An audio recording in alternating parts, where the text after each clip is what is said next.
tickets in the email box. Please no tickets in the email box.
Lord have mercy. Little kids are singing Sexy Red. Oh my God.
Welcome to the Heavy Spoilers Show. I'm your host, Paul. I'm slowly falling away from it.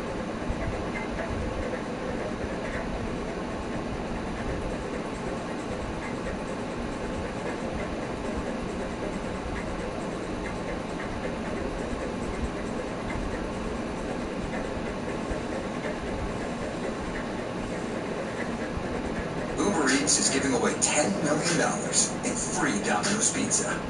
Oh, you mean 10 million. Pluto TV, Summer of Cinema. Why do they have... Old Spice There we go. Super Hydration Body Wash. Vanilla and shea. 24/7.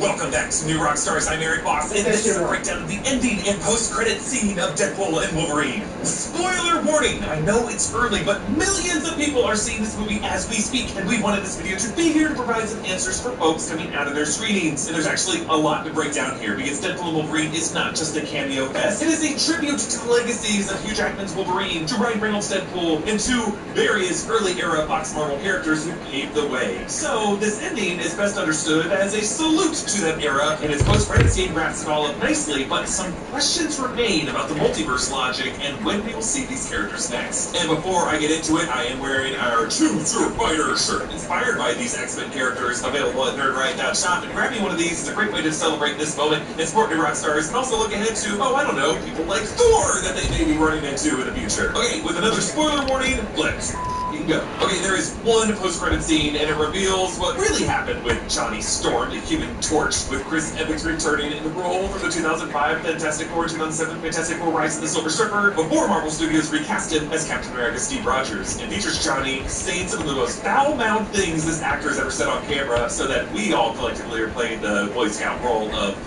language. Johnny is the first proved hero that Deadpool and Wolverine meet in the Void after Mr. Paradox banishes them there, following Deadpool's search for a new Wolverine from the multiverse to anchor his home universe to keep it from dying, and to try to keep Mr. Paradox from expediting that process with the Time Ripper. And by the way, those multiversal Wolverines include various hilarious cameos: a Patch Wolverine, a John Byrne suit Wolverine who's fighting the Hulk, and Henry Cavill as one of the Wolverines. But don't worry, I'm going to break down this whole film scene by scene with all of the Easter eggs and the jokes and the references in tomorrow's full movie breakdown. It's going to be a whopper of a video. So at first, Reed assumes that this de-aged Chris Evans is a pruned version of Captain America Steve Rogers, and he braces for that catchphrase, but no, the catchphrase is "Flame on!" And Johnny Storm lights up into the Human Torch. He completely steals the show in this movie, in my opinion. But then Cassandra's gang shows up, including Pyro, Toad, and Sabretooth, and Pyro sucks out Johnny's flames, giving him a very ugly non-superhero landing. So Deadpool, Logan, and Johnny are captured and brought to Cassandra Nova's compound, contained in the corpse of Giant Man Scott Lang. We learn that Cassandra Nova has collected countless versions of the X-Men and other Marvel heroes banished to the Void from these various crude cinematic timelines, including a few past versions of Professor X and even a Magneto, but they're all dead. And Deadpool tries to shift the blame onto Johnny, saying that Johnny called her, quote, megalomaniacal, egotistical asshole, and a host of other insults. And Cassandra responds by ripping the flesh off of Johnny's body, causing him to collapse into a bloody heap of tissue and bone.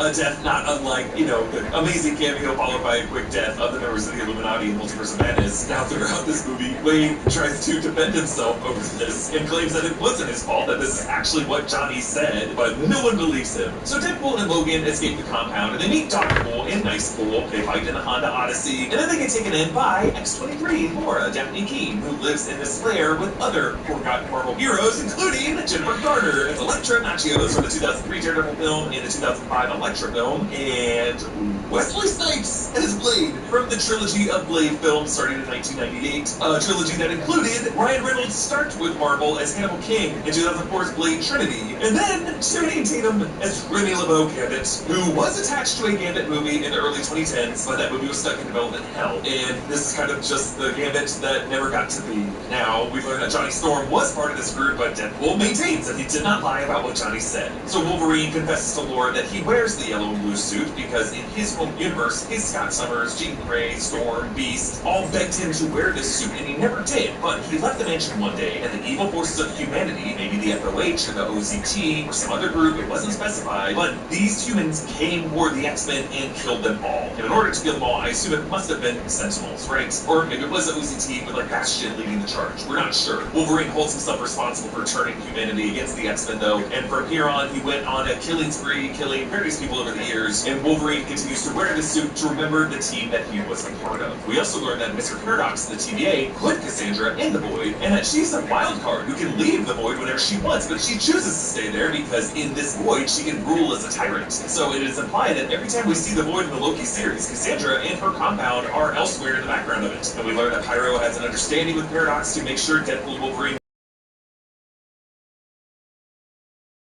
but it doesn't happen, and these forgotten heroes attack the compound, plotting to get Juggernaut's helmet off of his head since Magneto is dead and Cassandra melted his helmet. Juggernaut's dome is one thing that could block the telepathy and psionic energy of a Professor X, and by extension his Mumudrai twin, Cassandra Nova. Part of what's so fun about Deadpool is having this awesome superhero story told to you by an unreliable narrator.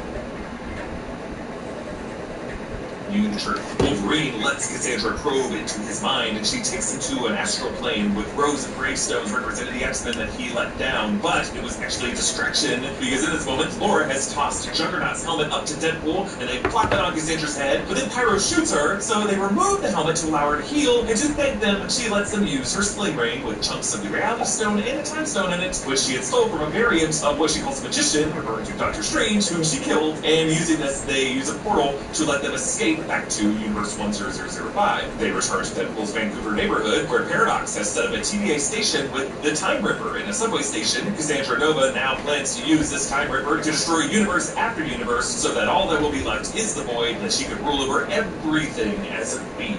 And then the Deadpool Corps arrives, which is a mass of 100 Deadpool variants, including Nicepool and Dogpool, but also Ladypool. We only hear in the memorable voice of Blake Lively, according to the credits, Kidpool and Headpool, the Deadpool Kid who's a cowboy, as well as a Deadpool wearing Wrexham AFC colors. That's Ryan Reynolds' Welsh Football Club co-owned with Rob McElhenney, whose cameo as a TVA agent seems to have been removed from this movie. And very... Giving your child a better future doesn't have to be a challenge. It's about finding the right school, a school that gives your child...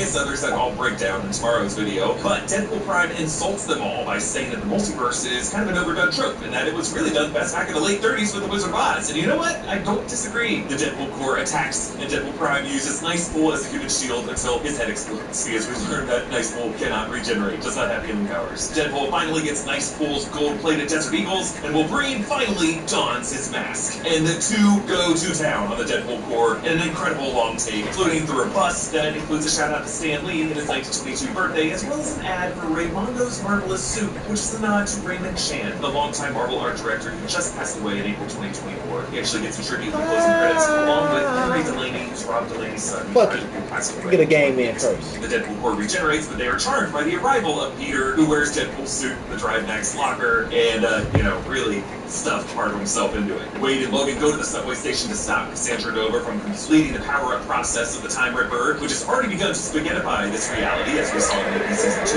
Deadpool and Wolverine have to go down to the basement beneath the Time Ripper, where there are problems of matter and antimatter that must be put together according to Paradox. Wolverine wants to make the sacrifice play, but Deadpool takes his place at Deadpool's fails to stretch one of the column strands to the other side, so Wolverine has to grab his hand and complete the link, shredding off his shirt to reveal his shredded abs. And together, Deadpool and Wolverine fry their bodies and overload the Time Ripper, obliterating Cassandra. Mr. Paradox tries to defend himself to his boss, and now there's nobody in TVA as its chief judge.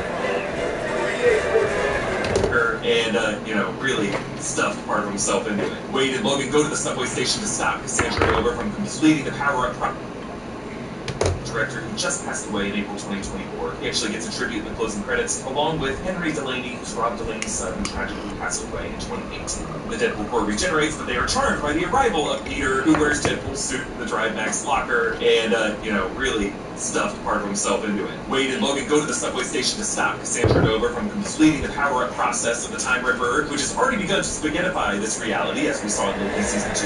Deadpool and Wolverine have to go down to the basement beneath the Time Ripper, where there are columns of matter and antimatter that must be linked together according to Paradox. Wolverine wants to make the sacrifice play, but Deadpool takes his place at Deadpool's fails to stretch one of the column strands to the other side, so Wolverine has to grab his hand and complete the link, shredding off his shirt to reveal his shredded abs. And together, Deadpool and Wolverine fry their their bodies and overload the Time Ripper, obliterating Cassandra. And Mr. Paradox tries to defend himself to his boss, PBT, who now appears to be running to the as his chief judge. But Wade and Logan just reappear alive, and Paradox gets arrested. B-15 explains that whatever the two of them did, rather than simply staying off the eventual death of Universe 10005, it boosted its timeline's health so that it was growing faster and better than ever. It could be that this timeline is a new anchor in the form of a spiritually renewed Bitch! but at least That was so late in my fault. where Universe 10005's lifespan was artificially setting it on a collision course with the 616 separate timeline. That way, we could get a true Avengers versus X-Men show. Wade and Logan take Dogville back to Wade's apartment for a family dinner where Laura actually joins them at the table. Wade and Vanessa share a meaningful look, and they're all eating Feige's famous pizza. That was a pizza that Wade was eating in the 2016 Deadpool film, and we end with a shot of Deadpool and Logan's mask. So in this movie's one post-credit scene, Wade takes us back to Paradox's TVA evening screen wall using Paradox's template. And he tells us, I'm tired of it, and it's absolutely fine for us, and I got Johnny killed. Let's take a look at the tape. And then he puts up security camera footage that was taken inside the spherical cage as they were on their way to the Caesar's compound. And he replays Johnny's moment with Deadpool and Logan, where he says, if you would, you're either food for Goliath or you work for her. Now that is where the scene cut off before, but now we hear Deadpool say, come on, Johnny. And Johnny says, and I'll tell you who her is, Cassandra Nova, a megalomaniacal, egotistical, psychotic asshole, a finger-licking, dead inside pixie slap, a third-rate time store nutmilk. And I'll tell you what she can do. And Deadpool goes, I'm listening. Johnny continues, she can lick my goddamn cinnamon ring clean and kick rocks all the way to bald hell. In fact, I don't give a shit if she removes all my skin and pops me like some nightmarish blood balloon. If the last thing I ever do in this godforsaken cum-gutter existence is light that box on fire, I still won't die happy. And Wade laughs, holy shit, girl, you're crazy. And Johnny says, that's right, Wade, I won't be happy until I've urinated on her freshly burnt beef corpse and us that charred remains while darkly juggernauts chugger nuts. And you quote me, and we come back to Deadpool, the TVA, who snaps into that shut and says, got me face. So, this is obviously a complete tag for Deadpool to set the record straight by quoting Johnny Storm word for word, and for Chris Evans to dirty up his Golden Boy image in the MCU with a reminder of the dirtbag he was as Johnny Storm, and for all of us to mentally quote Steve Rogers and say, language, as Evans just unleashed a foul-mouthed rant befitting to someone from Beantown. But there is an insert where we see the security camera. What happened? A comedic tag. Downy Whiskey Refresh helps remove odors 3 times better than detergents alone. Rinse the odor away. Picture this. We're sitting at home alone watching YouTube videos, wondering why we can't find motivation to do the things we need or want to do or change within ourselves. Deadpool to set the record straight by quoting Johnny Storm word for word, and for Chris Evans to dirty up his Golden Boy image in the MCU with a reminder of the dirtbag he was as Johnny Storm, and for all of us to mentally quote Steve Rogers as the record straight by quoting Johnny Storm word for word, and for Chris Evans to dirty up his Golden Boy image in the MCU with a reminder of the dirtbag he was as Johnny Storm, and for all of us to mentally quote Steve Rogers and say, language, as Evans just unleashed a foul-mouthed rant befitting to someone from Beantown. But there is an insert where we see the security camera footage inside that cage that Deadpool is showing this footage from, and it has a 3-lens eyepiece that reminds me of Kevin. Yeah, that's who I thought it was for a second. This movie's executive producer from the Marvel executive team, and right before joining its production, she had worked on She-Hulk, where Kevin first appeared. Mr. Paradox says that there was someone else at TVA who selected Wade for survival from this doomed 10005 universe, and it's possible that that higher authority it could be the Kevin robot. It's also possible that it was God Story's Loki, but we don't see Loki from the end of season 2 in this movie. But Paradox does imply that the events of this movie are set after Loki season 2, because he complains that the TVA is now under new management and that the agency is no longer directed to prune timelines, but that he doesn't care and wants to bring it back to its former glory. Specifically, I noticed a shot of Matthew McFadden that looks like an insert shot on a blue screen where he references a new management, and that looks like it might have been recorded late in production after Loki season 2 came out in fall 2023. This would be when Deadpool and Wolverine would have resumed production after the strikes. So there is a way to interpret this post-credit scene to think that Deadpool may have been contacted to re-edit footage to make Johnny say word for word what Deadpool had said that he said to Cassandra to cover his own ass. And maybe Deadpool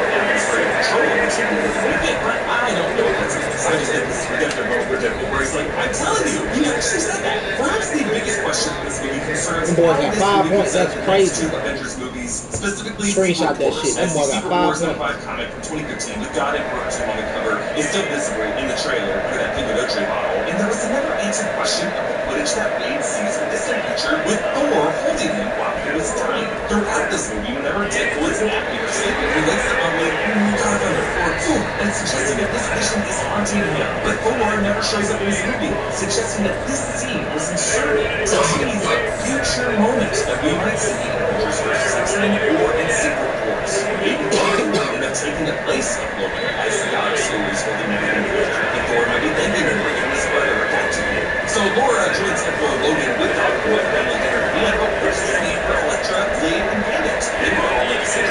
I'm trying to change my direction and it's still going forward. Like, the one that was a proper ending and a send-off and a legacy. Earlier in the movie, Blade, Elektra, and Gambit said that the TVA said that each of their universes were dying, and then after a knock at the door, they each got pruned to the void. Although Gambit's like, maybe it was born here, I don't know. Elektra said that they were targeted because they wouldn't go quietly, so I assume that that means that they wouldn't have universes to go home to. Obviously, B-15 came through by extracting Laura. The other three could have been extracted as well. They could just be doing their own thing somewhere in the background of 10005. This is why I think things are still pretty unsettled in this X-Men universe, and it's highly headed toward an inevitable incursion with 616. But I do think Deadpool was originally selected, as were all these heroes selected, and Deadpool and Wolverine were miraculously spared by the grace and God of Stories Loki. He chose the heroes for the next Avengers movies. He's got the whole multiverse in his hands. Really, this movie leaves a lot of questions about the TVA's current status. Ryan Reynolds was writing it. The scripts for Loki Season 2 were finished. For example, we know Aaron Martin did a last-minute overhaul of the script for Season 2 Episode 5. So Deadpool and Wolverine doesn't really alter anything for the TVA or Loki's status as a lot of stories. It just really establishes B-15 as more of a judicial authority figure now. And with the character of Paradox, it suggests that there are still some insubordinate actions of the organization that want to restore it to its former agenda. This movie also establishes that even though the TVA has gone through a transition of power from the Mary T. Remains to God of Stories Loki, the Void and Alliance still exist, and yet objects are still being moved in this world. So the Void and Alliance must be like over parts of the TVA infrastructure that are independent of the Remains for attention. And perhaps God of Stories Loki is still, like any writer must do, have to cut certain chunks of the world area. But from what we can tell by looking closely at the background of the Void in this movie, it seems like only random objects are dropping into it. We don't see any new persons arrive, like in Crew we only see Deadpool and Wolverine enter it because Paradox knows where Wolverine is. So, where will we see Deadpool and Wolverine next? Well, I assume that it's going to come from Kevin Feige in the comic this weekend, and he will be the Paul Reach for him because everything that he can do. Deadpool jokes that Hugh Jackman will be doing this in stories, and I think based off of that big question about Thor, which where's my tackle? Y'all put my tackle. Nobody touched him. On Saturday, I think it's a sure bet that these guys will return. One will go in the next Avengers. Most likely Secret Wars, and maybe even Avengers vs. X-Men. Kevin Feige has already declared it started with this movie Deadpool and Wolverine. We are already entering They ain't giving my tackle, bro. Shit, I have 4 tackles now. We've seen before in new Still got 3. in the MCU, showing up in every title on a slate for the next couple of years. On the BBC, it says that Universe 1. I think based off of that big question about Thor, which, by the way, Jessica is going to be digging into in a video that's coming to the channel on Saturday, I think it's a sure bet that these guys are going to return, and one will go with the next Avengers. Most likely Secret Wars, and maybe even Avengers vs. X-Men. Kevin Feige has already declared it starting with this movie, Deadpool and Wolverine. We're already entering this outlaw in the mutant era, which is not saying that the next wave of Secret War and new Wolverine will be so. Let's go!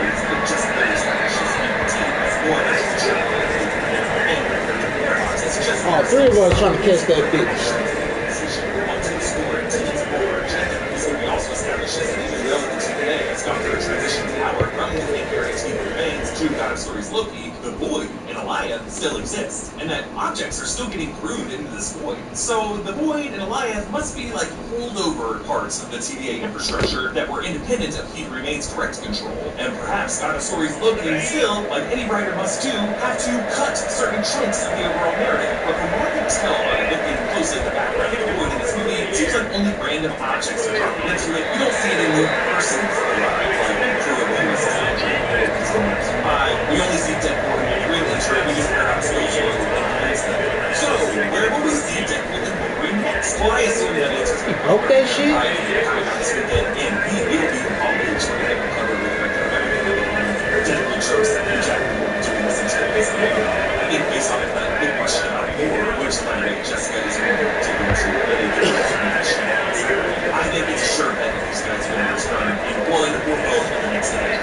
most likely Secret Wars, and maybe even Avengers vs. X-Men. I know he caught it. Starting with this movie, we are already entering what is now called the Mutant Era. We're going to start seeing X-Men we've seen before and new homegrown mutants in the MCU showing up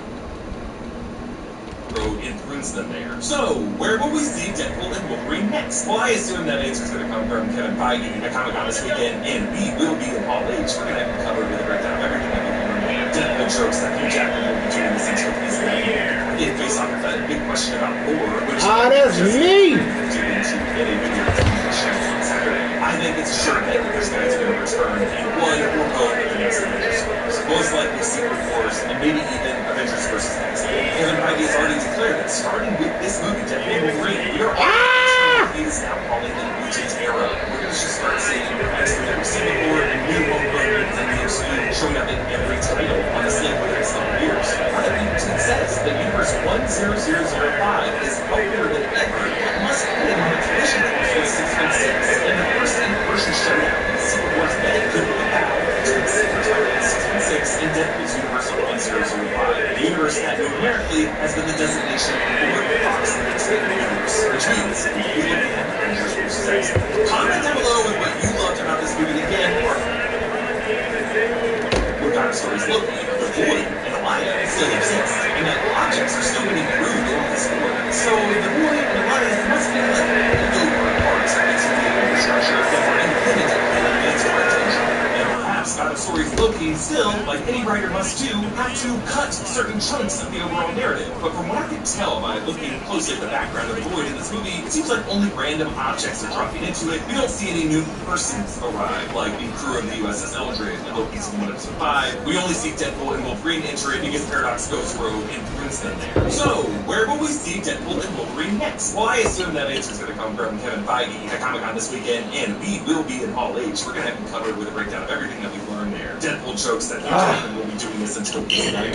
I think based off of that big question about Thor, which, by the way, Jessica is going to dig into in a video that's coming to this channel on Saturday, I think it's a sure bet that these guys are going to return in one or both of the next Avengers films. Most likely Secret Wars, and maybe even Avengers vs. X-Men. Kevin Feige has already declared that starting with this movie, Deadpool and Wolverine, we are already entering what he is now calling the Mutant Era. And we're going to just start seeing X-Men that we've seen before and new homegrown mutants in the MCU showing up in every title on the slate for the next couple years. And now that the team says that Universe 10005 is healthier than ever, that must put it on a collision course with 616. And the first in-person showdown in the Secret Wars event could be a battle between the Sacred Timeline 616 and Deadpool's Universe of 1005. The universe that numerically has been the designation for the Fox X-Men universe, which means we could be looking at Avengers vs. X-Men. Comment down below with what you loved about this movie. And again, our full Easter egg breakdown is coming to the channel tomorrow. You're going to want to watch it. Follow me at EA Boss. Subscribe to all 3 channels of the New Rockstar.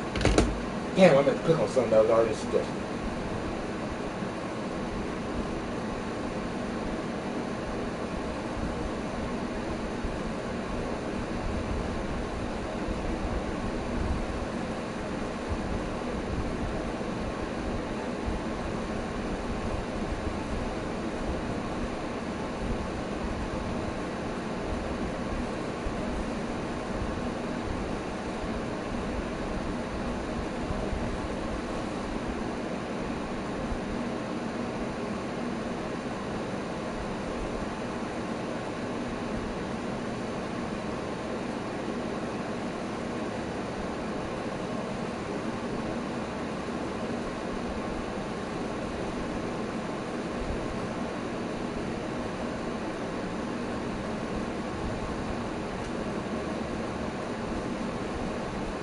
You may hate me, but it ain't no lie.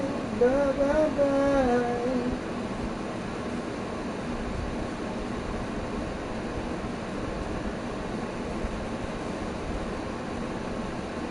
I'm gonna make it for you.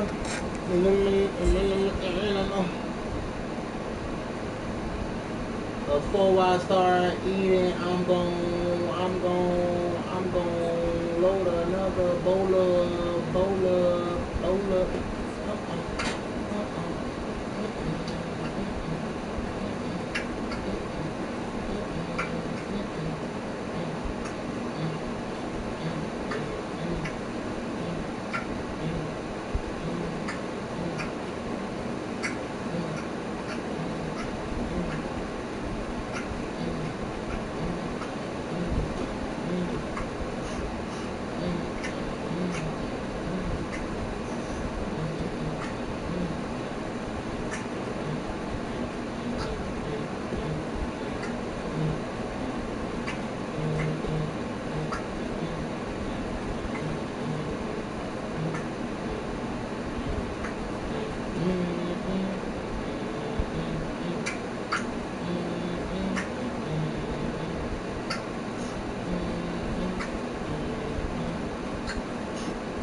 I hate these long ass commercials.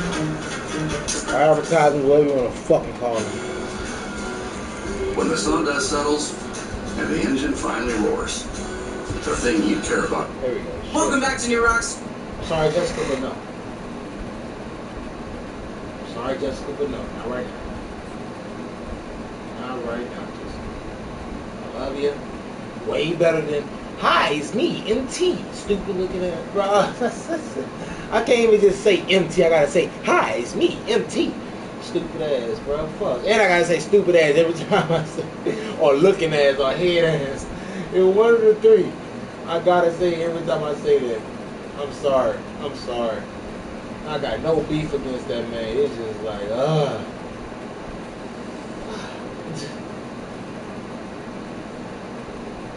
Welcome back to New Rockstars. I'm Eric Voss. And I'm Jessica Blue.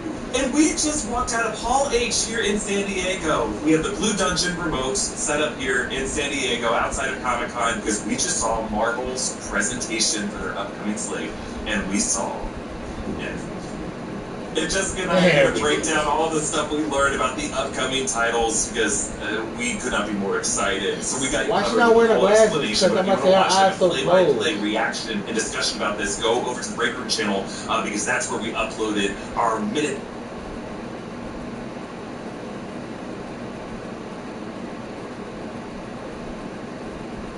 Five-minute reaction, play-by-play discussion of everything. I'm gonna bowl up right quick. So go check that out on the Break Room channel. All right, let's get into it. Okay, big headlines first off. We know that Robert Downey Jr. is coming back to play Dr. Doom in Avengers Doomsday. That's now going to be the 5th Avengers film, followed by Avengers Secret Wars. Both of these two films will be directed by the Russo brothers and written by Stephen McFeely. And we got trailer footage for Fantastic Four, trailer footage for Thunderbolts, trailer footage for Captain America Brave New Worlds, and our first good look at Red Hulk. We know that the Fantastic Four will be coming back for these two Avengers films. Well, let's start with Captain America Brave New World. You know, Kevin Feige promised that it was going to be just a classic Winter Soldier style action movie with some politics in the mix. Now, we learned from Rob Delaney that Sam Wilson will not have the super soldier serum at the start of this movie, but we'll see what happens. And Giancarlo Esposito confirmed that he will be playing King of the Serpent Society Sidewinder in this film. This is going to be the Seth Volker version of Sidewinder. We did hear some rumor movie, but we'll see what happens. And Giancarlo Esposito confirmed that he will be playing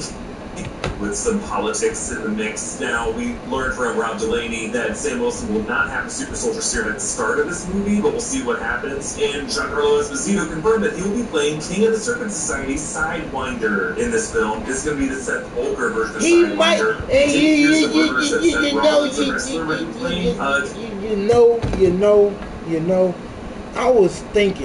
I was real life thinking. How the hell this nigga Sam finna go up against a Hulk? You feel me? And it's probably not even a regular Hulk. Like, instead of this nigga getting angrier, instead of this nigga getting more stronger, the angrier he gets, this nigga gets more hotter. How you gonna go against that? You know, you got a vibranium suit, you feel me? Yeah. Vibranium, maybe adamantium shield, you feel me? Yeah. But how you gonna go against the Hulk? I had that fucking question. And the fact that he was like so for sure that, nah, I wouldn't take that shit even if they handed it to me. You feel me? Like, he was like so confident, like, yeah, I don't need no super soldier serum. If I wanted it, I could have been got it. You feel me? Bruh, you about to go against Hulk.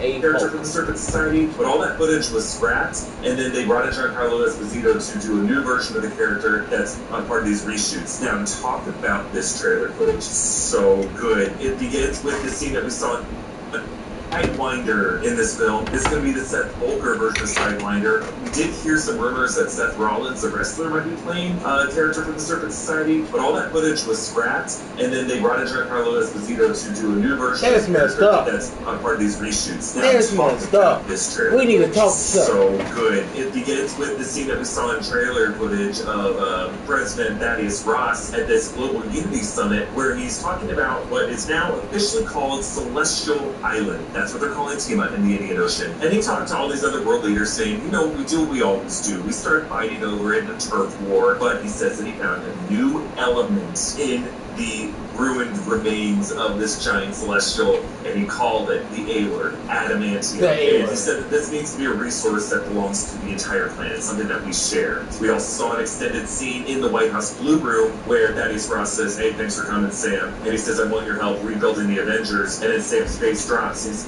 I got a question. Boom. So, in the movie Eternals, didn't Chloe Zhao character, is that her name? I don't know if that's her name. Did Cersei turn Tiamat to marble or adamantium? Because that shit look like marble. That shit like marble. Like, we already saw how adamantium supposed to look. Adamantium supposed to look like. You know, it's a rock type shit. You feel me? Like, it's like a fucking piece of meteor. But the way that shit looked in Eternals, that shit like it was made out of marble. That's my question. Says, wait a minute, you signed the Sokovia Accord that's supposed to disband the Avengers. What caused the change of heart? And he said change of heart, which just reminds me of the heart condition that Thaddeus Ross mentioned in Civil War, and that could be, in my opinion, what caused him to get this special treatment that could lead to him being Red Hulk now. Jesse, you were saying that there could be like some kind of like meditative treatment that all he had to do to, but this whole time he could have the potential to become Red Hulk, but only now he gets stressed out enough. Yeah, I think it wouldn't be surprising at all that in the Marvel Cinematic Universe that our president in America has a system to make sure he stays alive. And that system is probably the Hulk serum that they've somehow had for ages. And in this trailer footage, it doesn't look like Thaddeus Ross can control it. So he has a different little spin-off, like, Tab Cola version of what is the Hulk serum. Yeah. New Dove Men Body Wash gives you 24 hours of nourishing micro moisture. That means your skin still feels healthy and smooth now. And I think someone behind it might be Ruth Bader Saraf. That's well, she was Sabra in the comics, but they're making her a Black Widow agent in this movie. And there's an interesting scene in this trailer footage where Sam pushes his way into the Situation Room. This is after Isaiah Bradley's attack. And President Ross is like, all right, clear the room, and tells him what's going on. But then Ruth Bader Saraf stays in there. President Ross seems weirdly he pulls into her and says, no, she gets to stay. And in fact, she's going to have control over the situation now. That's interesting that she maybe has the drug that got him to keep him alive. Right. If she has the secret, if she knows that secret, that's a big secret. And also, if she is a former Black Widow, she probably did a lot of like secret creepy things. Yeah. Oh, she can have an insight to all kinds of conspiracies. And the trailer ends with an expanded version of this White House attack where Red Hulk emerges. And what's interesting is Secret Service and government forces tackle President Ross to the ground, and you see him raging. Harrison Ford's just getting into it, and then he hulks out, and all we see is a podium with the presidential seal on it, and I thought all we were going to see is just a red hand reach out. Nope, the entire Red Hulk rises out from behind it. His shoulders are hulking out, and like it's not so much the CGI that's impressive. In my opinion, it looks amazing, but it's really just the movement. They really did some great mocap with Harrison Ford or whoever they got to do this part of it. But he's like adjusting his shoulders. He looks like someone who's just like stretching out of a sweater that's too small that you get for Christmas, and like his shoulders look good, his chest looks good, and as you said, Jess, he's roaring, raging out of control. Yeah. He is an animalistic monster. It's not at a perfect time. It's like at a press briefing Right. that it happens. Also, I think somewhere he did mention like he is the one in the mocaps too, and it took forever, and he's doing it because he's done worse things for him. Right. Now we're going to move on to Thunderbolts now. Jess is going to break down all this trailer footage as much as we can remember from it from our notes in a separate video. But just to kind of recap the big highlights from this Thunderbolts panel. Yeah, the Thunderbolts panel was pretty insane because there was also like 9 people on stage. Yeah. A lot of people on stage.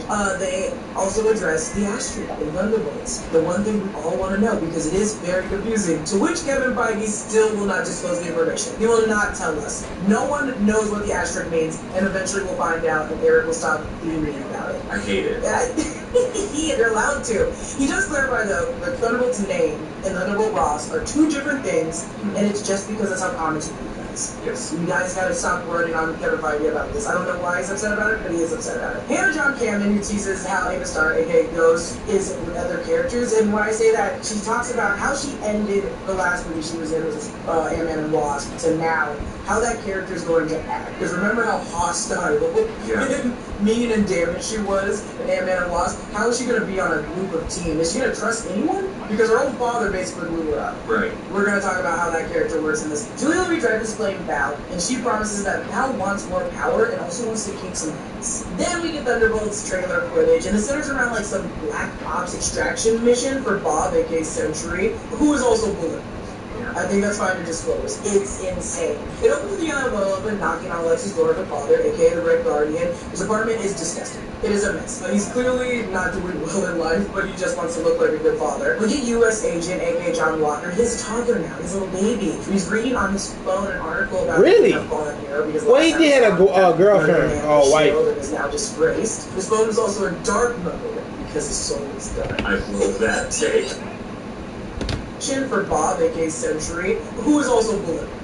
I think that's fine to disclose. It's insane. It opens with the young Logan knocking on Lex's door of her father, aka the Red Guardian. His apartment is disgusting. It is a mess. He's clearly not doing well in life, but he just wants to look like a good father. We get U.S. agent, aka John Walker, his toddler now, his little baby. He's reading on his phone an article about him being a fallen hero because last time we saw him, he had murdered a man with a shield and is now disgraced. His phone is also in dark mode because his soul is done. I love that take. I love it.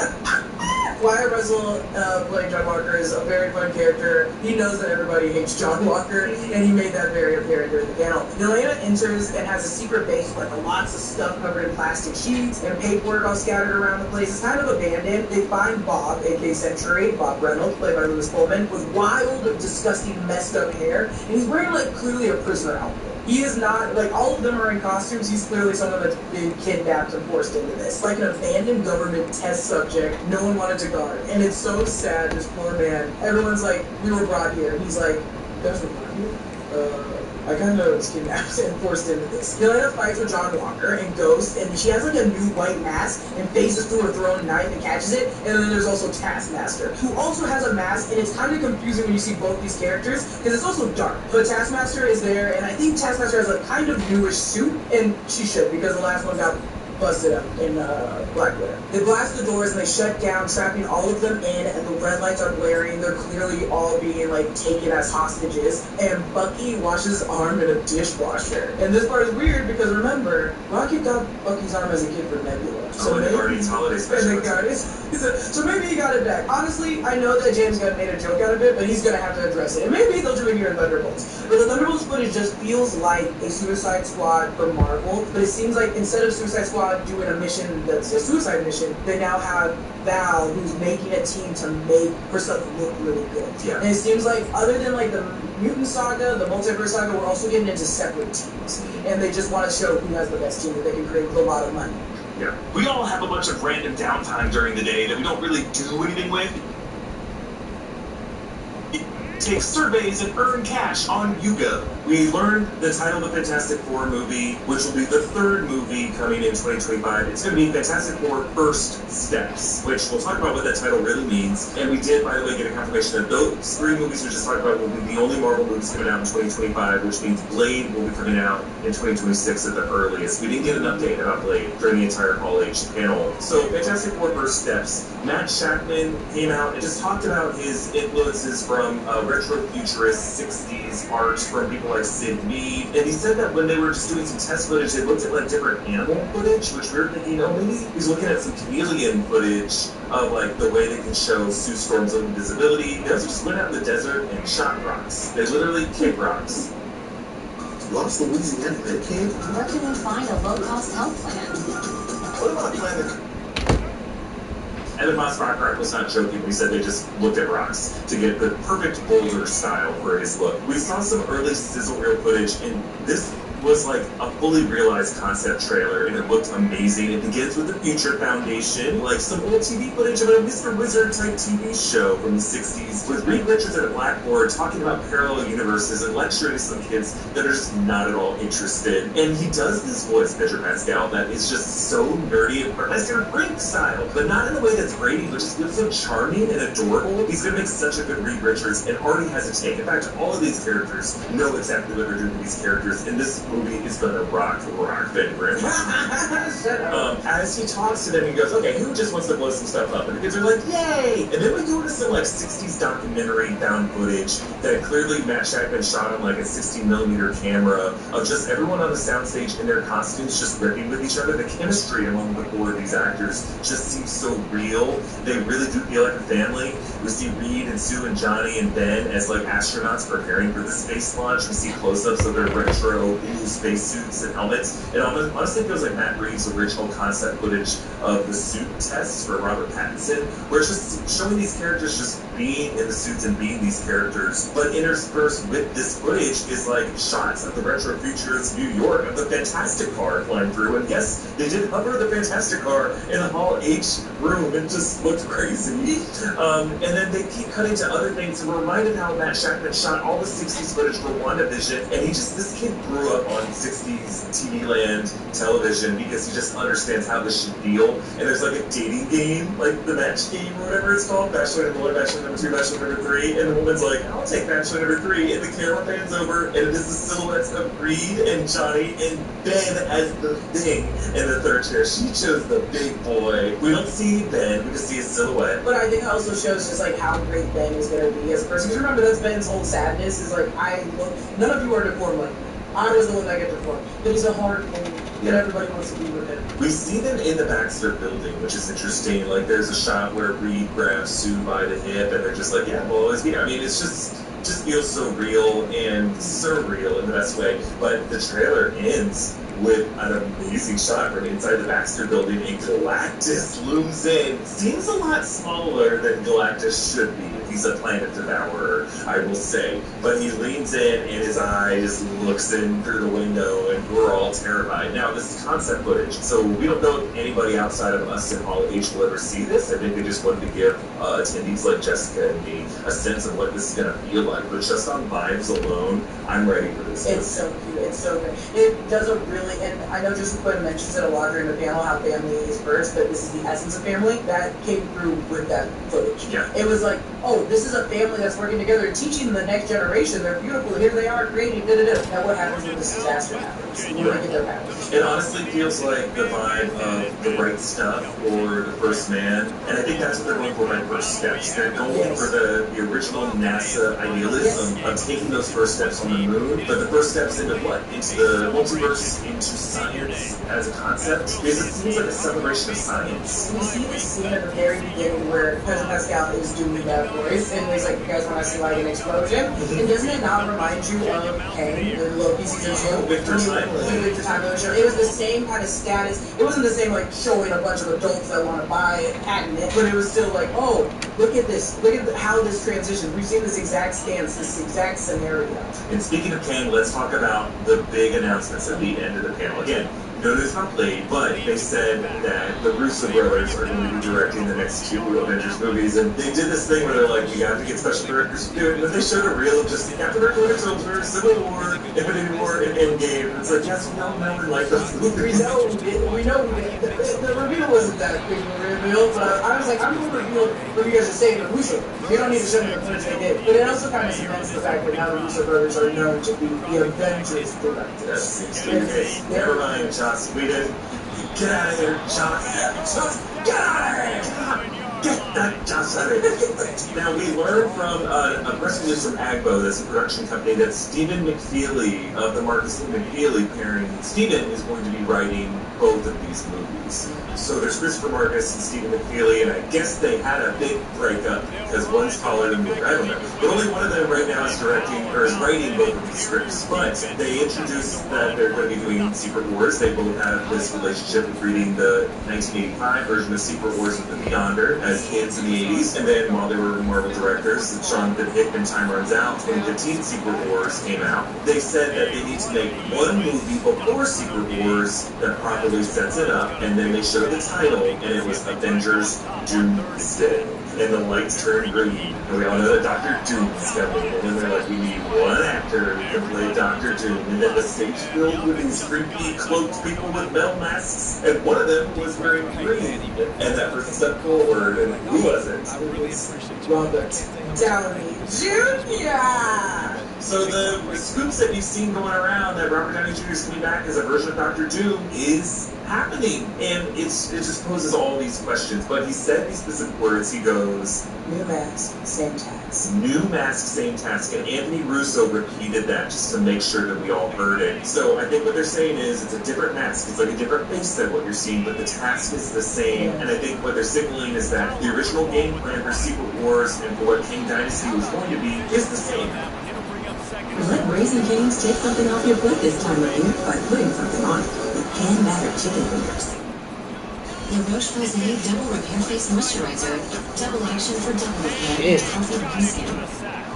They were going to do Time Runs Out, they were going to do Secret Wars the way Jonathan Hickman wrote it, but that they're just going to have a different person as the mastermind of it all, and now it's going to be God and Emperor Doom. As we saw on the cover of that comic book, Secret Wars #5 and Deadpool and Wolverine. They were telling us this is the plan, this is now the plan, and they're just going to, I think they're always going to do that. They were just going to have Kang instead of Doom, and now they're just going to And so we're wondering, does that mean we're done with Kang? I think we're still going to have a version of Kang in this movie, but I think, Iman Vellani did that interview with us last year, and I think you're going to do something similar to what her theory was, which is that they're going to take Victor Timely or Kang or the Kang variants and make them the Molecule Men, make them the own Greases of every universe. They're kind of the death trigger, but maybe there's one universe where the anchor being was Robert Downey Jr.'s Dr. Doom, and he got ahead of this plan, and then he's just we're gonna see Doomsday be the story of these apocalypses across the multiverse, and all these other universes are dying, and he comes from a universe that dies. I guess we're gonna just have to wait and see if he comes from the same universe as the Fantastic Four, because again, the Fantastic Four are going to appear both in Avengers Doomsday and Avengers Secret Wars, so it just remains to be seen. I think my theory is that the Fantastic Four movie is going to end with Galactus devouring that Earth, and that universe will have Robert Downey Jr. playing that Victor Von Doom from that universe. In general, I believe that completely. That it's just going to be like him coming from a devoured universe, and he's going to be bad. Also, the existence of Tony Stark with the Future Foundation is such an interesting way to play, and that's what I'm very looking forward to. Evil Tony Stark. Is he still selling wars? Yeah, I don't know if he's Tony Stark. I think he's just going to be Victor Von Doom from this doomed universe. And that it's just an interesting coincidence that it's Robert Downey Jr., who is kind of this anchor being. The face of Robert Downey Jr. is an anchor being. And that's so interesting. And on the heels of Deadpool Wolverine, how they're laying it up for us that he is an anchor being. And I always forget that Tony Stark is just an engineer. He's very smart. He can't just be a Dr. Doom. So do you think in Secret Wars that's when we get our 616-4 or our 616 whatever? And they're like, Tony, you're dead in my universe. You were a hero. And he's like, yeah, I think the way Deadpool Wolverine ended, without spoiling any things for people who maybe haven't seen it yet, I think we are headed on a collision course between the Fox X-Men universe 10005 and 616, and that certain things that happen in Deadpool Wolverine are going to pay off in Secret Wars, but not in Doomsday. That's my theory. No, yeah, because Doomsday is going to just set up Secret Wars. Yeah, it's going to set up Doom. But you think the Fantastic, and you think he's gonna be Fantastic Four, the world's gonna be devoured, then here comes Doctor Doom into Doomsday. Yes. Okay. I think we get a post-credit scene of Robert Downey Jr. as the Victor Von Doom of that. Oh, that's true. That's the hard part. Is like, yeah, there's gonna be a post-credit scene, even though it was revealed today at San Diego Comic-Con that he was gonna be done. We'll see how he looks. Yeah, we'll see how he He's got looks. some weird goggles. But we didn't get any updates again about Blade or the Disney Plus titles. I think they're all coming in August at D23, and I think they're going to answer the question of that fucking asterisk. Yeah, they was on news too. They were like very sure to be like, we're just talking about the movies. We're not talking about any of the Marvel television shows. Hey Jess, let's show what we've been looking like this whole time in the blue screen background. So that's everything we saw. Let us know in the comments below what you're most excited for. And yes, I'm wearing our new Fantastic Four design. That is so cool. We saw this art all over the place. Lift it. That looks awesome. Does this look... Give to the back. Finds a little bit of space. He'll get 3 out to the 15. A lot of times you Ain't no lie. splash plays, but sometimes you're going to take some losses. You're not going to run fully well, but continue to run.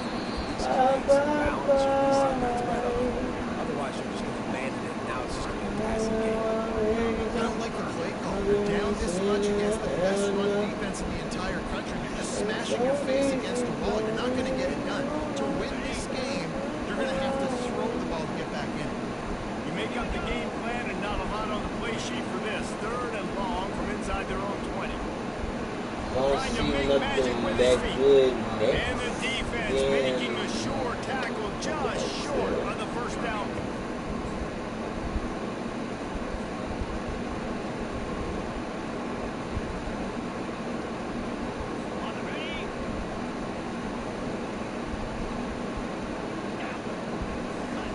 He wants to throw.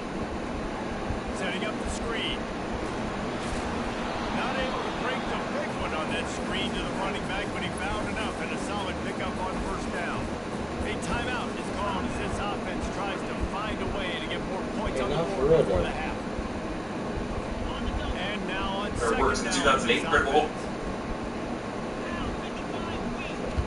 Begins at Deadpool says, hey, welcome to the MCU, by the way. You're joining at a bit of a low point. Indeed, after I was weak, bro. down he goes. Here's a timeout on the field. After Loki Season 2 came out. Because both Loki Season 2 and Deadpool Wolverine script were really just getting written at the same time. But Deadpool named swords after his favorite Golden Girl, but now they read DR, and I think SV, which could be for Jordan, Rose, Sophia, and Blanche, all 4 Golden Girls. Also, as before, the muzzle of his gun is etched with the words, smile, wait for the flash, and in the throwback to the gratuitous shoot-up montages of movies like Batman and Robin, we get a lot of close-ups of Deadpool scratching his butt as the Taylor's white gloved hand just continues to spank and So Deadpool shows off his new suit to the TVA. You look very nice. Nice? Your buddy here's ready to throw it all away to me. Calling your wife? HR. Is your wife working HR? This TVA agent is played by James. And they had all that shit in the trailers. Oh my god, I'm so glad I just... That's why you can't watch all the trailers, bro.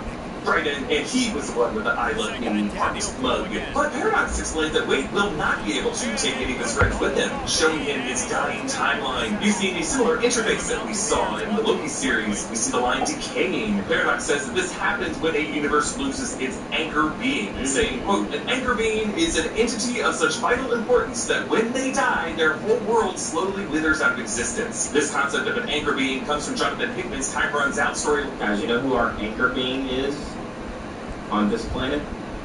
Guys, who do you think the anchor being is on this planet?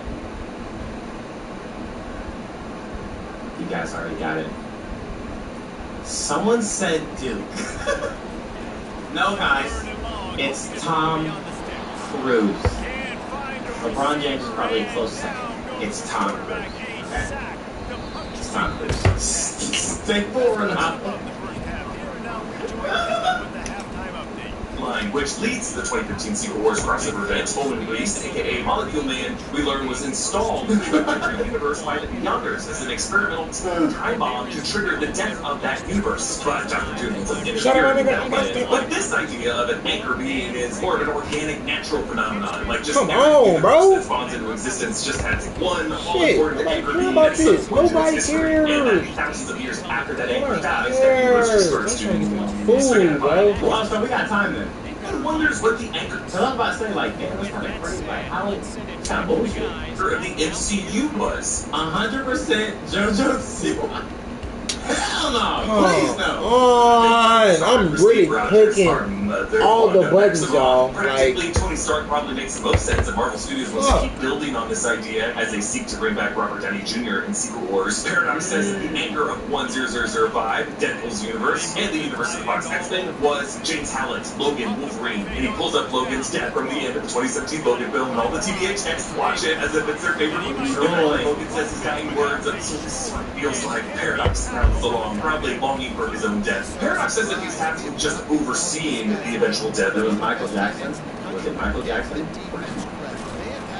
Universe 1005, but that he doesn't want to wait for it to happen naturally. He says, we used to just prune these things. Simple, elegant, efficient. I'm told the TVA doesn't let you do that anymore. Well, I do, and no matter what my superiors say, the multiverse does not need a babysitter. We need a brain. It was probably MLK.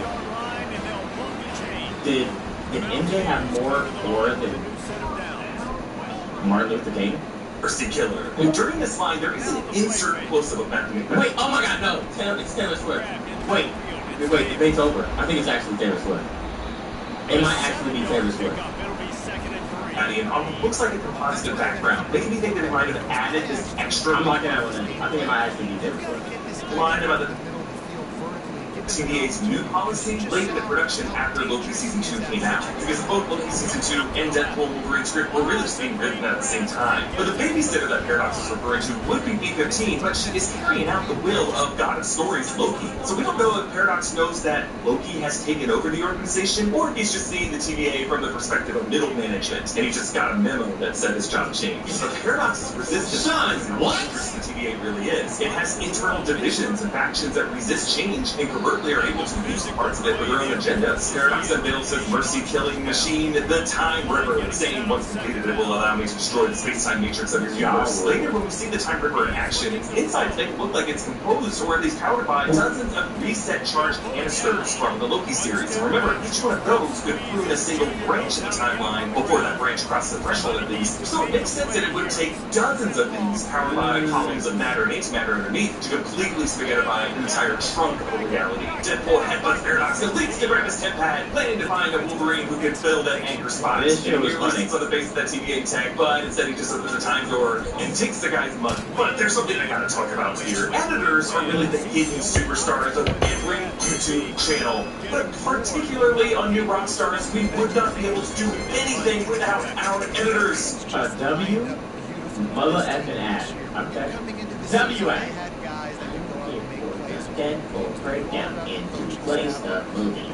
Lead Hunter says that he's the worst thing to come out of Canada, which is funny because they're right by the Canadian border here, and Deadpool uses that to break his rule not to use weapons in this awesome bounce shot to kill him. Deadpool now goes on a montage, says that Huey Lewis in the news is the power of love, searching the multiverse for a new living Wolverine. This is a song that played in Back to the Future, or shots of Marty entering the Hill Valley town square, so it's kind of a good time travel montage song. Deadpool arrives in this bar with axe throwing, and he meets a Wolverine of comic height. 5'3", Hugh Jackman has been shrunken with VFX. Wolverine was given this height in the comics to better reflect a stocky Wolverine-like statue as in Wolverine the animal, and it's always been an issue since they cast the towering 6'2" Hugh Jackman to play the part. Next, we see Deadpool in this fiery alley with grungy post-apocalyptic graffiti. The Wolverine here is the Age of Apocalypse Wolverine, who uses the alias Weapon X. This is from Earth 295, when Apocalypse has taken over North America and decimated the rest of the planet. Jackman here has the same sleeveless black leather suit with the red stripe. Comics? Like, they just got the cheat code. They can literally just do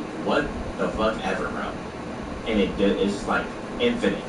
Infinite, bro. The tangled hair and his metal stump on one arm, though we don't see it here, is capable of releasing 3 claws as well. Next, Deadpool finds in a casino Patch. This is Wolverine's alter ego from the 80s who gambles and wears an eye patch, dresses like James Bond. This is an alias used by Wolverine since that time, but recently in 2022 there was a solo run written by Larry Hama that follows Wolverine on recon mission to Madripoor at the Princess Bar. Deadpool walks up to a homesteader Wolverine who's old and grizzled, kind of like Clint Eastwood. Now, I don't think this is Old Man Logan's, and Old Man Logan has bushier button chops, and it's in like a post-apocalyptic future. This looks like it's in the olden days. Then he throws Deadpool away with the shotgun. Then Deadpool lands in the horrifying field of red skulls to find Wolverine being crucified on a giant yellow X. This is from Chris Claremont's Uncanny X-Men number 251, when Wolverine is being tortured by the Reavers, which was actually the name of the mercenaries from the Logan film, but those were different than how they are in these times. This giant yellow X will also return as a visual when we arrive in Void later. Next, Deadpool finds a classic John Byrne brown and tan suit on a Wolverine, which was the original rendering of how Wolverine looked in the Marvel Comics. And Deadpool asks, didn't you find a Hulk in this outfit? And then Wolverine snicks his claws, and Hulk roars in the reflection of adamantium. This is a recreation of the cover of Todd McFarlane's The Incredible Hulk Reborn as Hulk, and it looks like the Mark Ruffalo version and not the Edward Norton version, punches Deadpool into the roots of a tree. And lastly, the muscular total package Wolverine spoken to revealed to be Henry Cavill. Deadpool says the cavalry has arrived, and he says, we will treat you so much better than those fucks down the street. Of course, referring to the fan support of Henry Cavill over the way Warner Brothers brought to an end the Zack Snyder era of the DC films, specifically with Henry Cavill, who turned down other projects to come back and play Superman. What the fuck? The studio to be like, nah, you know what, we're gonna reboot the entire DC slate. To be clear, I don't blame I'm trying to hit James Gunn stick. for I ain't that. gonna I lie. don't blame Zack Snyder for that. I just blame the studio for taking so damn long to make up their minds on what they were gonna do with IP. I do think, or at least I hope, that Henry Cavill made quite a bit of money from just the studio having to renew his contract. Finally, Deadpool arrives to this Canadian bar where he finds a very, very drunk Wolverine. The shot of Wolverine from behind evokes the shot of Wolverine from the trailer for Insomniac's PS5 game. The bartender is played by Man, I cannot wait for it still. From shows like Still Game. He tries to get Wolverine to leave because, as we'll learn later, this Wolverine turned humanity against the X-Men. After his X-Men got killed, he just continued to wage war on humanity, both bad humans and the good humans, and really just turned into the biggest asshole of his universe. There are Calvary Flames logos and banners all over this bar, but standing in the background is a cameo by Ollie Palmer, the striker for Wrexham AFC. On the tip jar is a sign that's just going to see how it feels. This Wolverine tries to snick his claws, but they only come out an inch or so, which is a callback to the opening fight of the 2017 Logan film, where similar than drunk Logan, who worked as a chauffeur, like Happy Hogan, tried to fight carjackers, but the claws only came halfway out. This is even worse, which shows he's even drunker. Wolverine chugs an entire handle of whiskey, and Deadpool quips that audiences are accustomed to long run times. Like Deadpool and Wolverine at 2 hours and 8 minutes is on the shorter side of MCU movies, at least these big tentpole ones. Deadpool sees that this Wolverine wears a blue and yellow suit under his clothes, which he sees as a good sign, and he actually turns to the camera and says, that only took 20 years, which is a reference to the first X-Men movies when Bryan Singer and Fox refused to put the X-Men in comic accurate colors and even made fun of those looks. Actually, go outside these. What would you prefer? Yellow spandex? But Kevin Feige recently revealed at a press conference that the success of The Matrix in 1999 was part of the reason why, saying there were studio execs in charge who knew that The Matrix had been a big hit, and The Matrix had black leather, so let's put them in black leather. A few months ago, episode 9 of X-Men 97 Be your own person, dude. claimed that Logan Cyclops moment from the 2000 film. Am I going to war or a circus? What'd you expect? Black leather? Deadpool drags Wolverine back into the TVA, saying, on your left, baby girl, a reference to the on your left exchanges between Steve Rogers and Sam Wilson, notably when Sam Wilson reappeared in Wolverine Portal and Endgame. Deadpool says, this one does musicals, referring to Hugh Jackman's background as a musical stage actor. Paradox says that you can't swap in any other Wolverine as an anchor, and that this Wolverine was the worst of them all. Wolverine awakens and Deadpool says, hey, welcome to the MCU, by the way, you're joining at a bit of a low point. Indeed, after I was weak, bro. I was weak, bro. I was like, yo, thank you, bro. Thank you for saying it, man.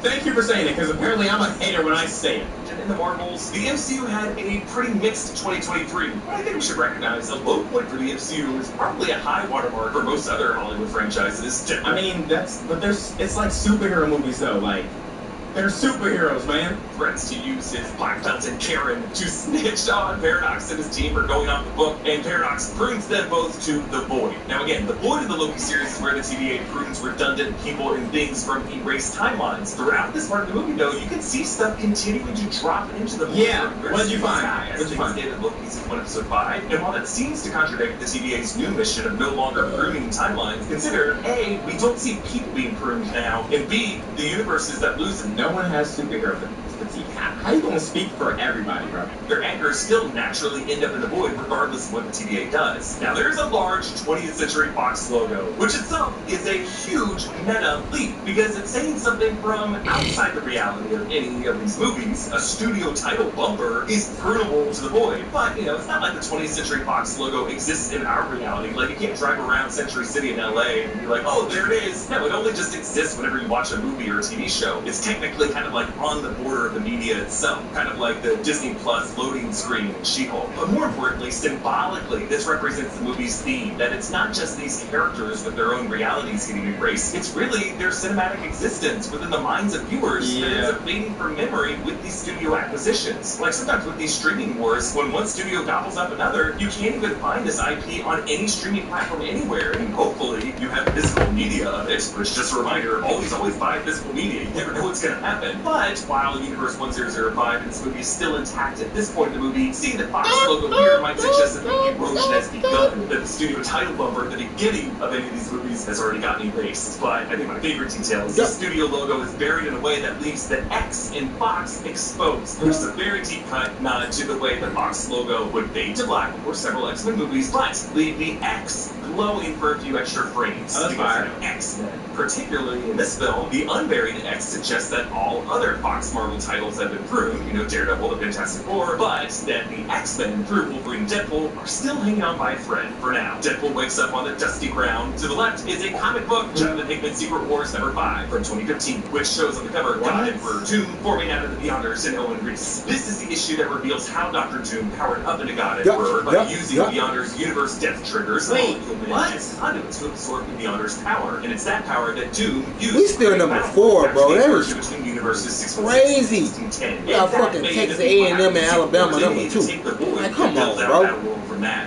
Wait, is Boston College number 2? The juice bottle from the Brazilian plant where Edward Norton. Yo, did he must have broke this down already.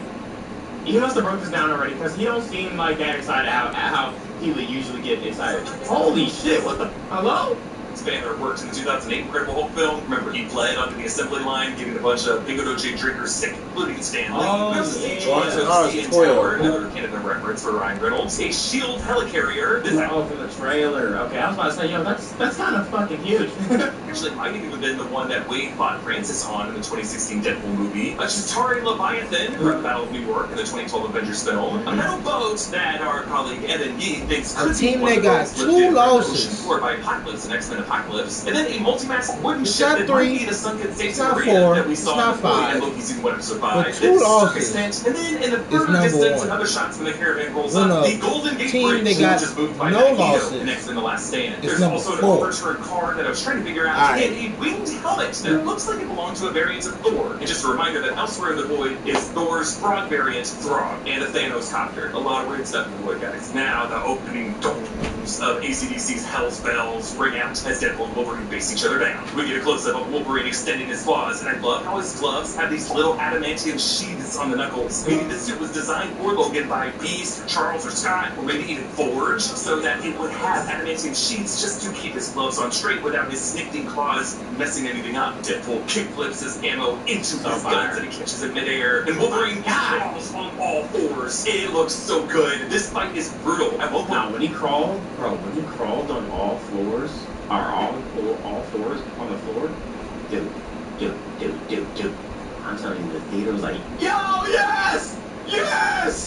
Messing anything up. Deadpool kickflips his ammo into his guns and catches it midair, and Wolverine crawls on all fours. It looks so good. This fight is brutal. At one point, Wolverine does this combination of swipe, undercut, swipe, and Deadpool dodges them all, which is the same fight choreography that Flash Thompson did with Peter Parker to Tobey Maguire in Sam Raimi's Spider-Man in 2002. A voice calls out to them from a masked figure. It's the voice of Chris Evans. And Deadpool gets so excited. Chris Evans points to an approaching caravan led by the Fantastic Car on the bench. I'm telling you, I had no idea.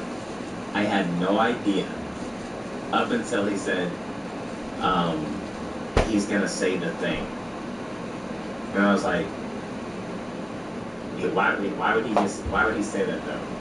And then I was like, wait, hold on, this is not who I think it is. They're down. We get a close-up of Wolverine extending his claws, and I love how his gloves have these little adamantium sheaths on the nipples. The suit was designed for Logan by Beast, Charles, or Scott, making it forged so that it would have adamantium sheaths just to keep his gloves on straight without his snipping claws messing anything up. Deadpool kickflips his ammo into his guns and he catches in midair, and Wolverine falls on all fours. It looks so good. This fight is brutal. Now, when he crawled on all floors, or all fours on the floor, dude. I'm telling you, the theater was like, yo, yes!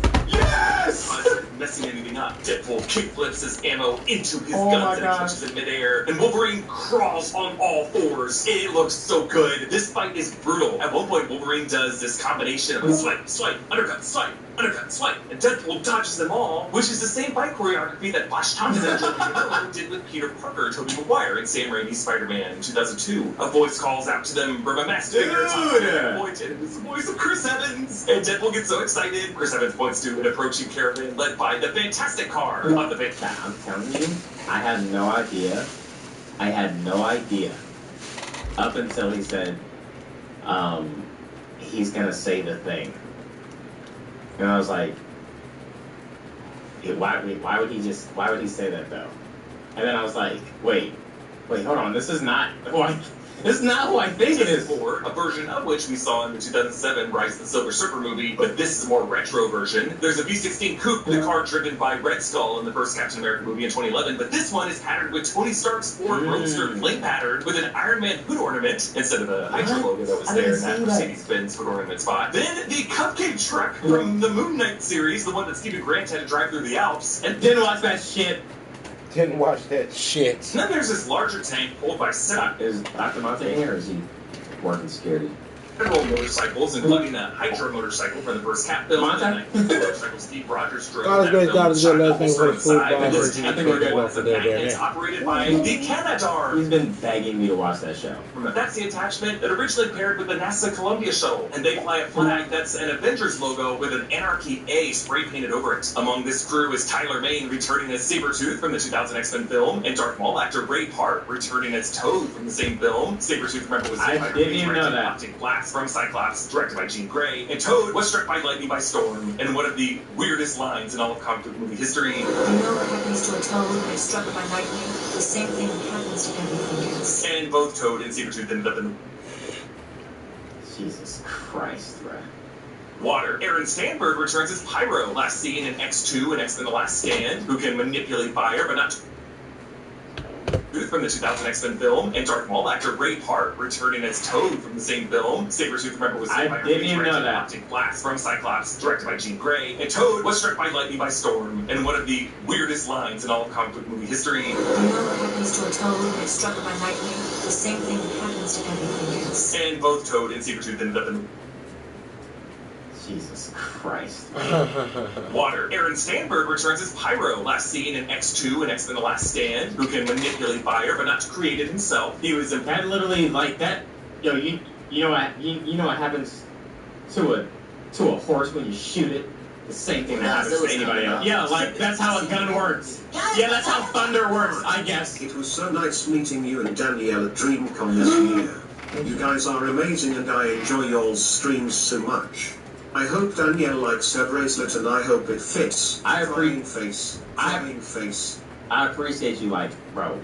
When I say I appreciate y'all, like, more and more every time I, like, actually, like, see y'all in person, it really means a lot to both of us, me and Danielle. So it's like, I feel like next year me and Danielle gotta do, we gotta do a meet and greet at DreamCon. So I'm gonna hit up John.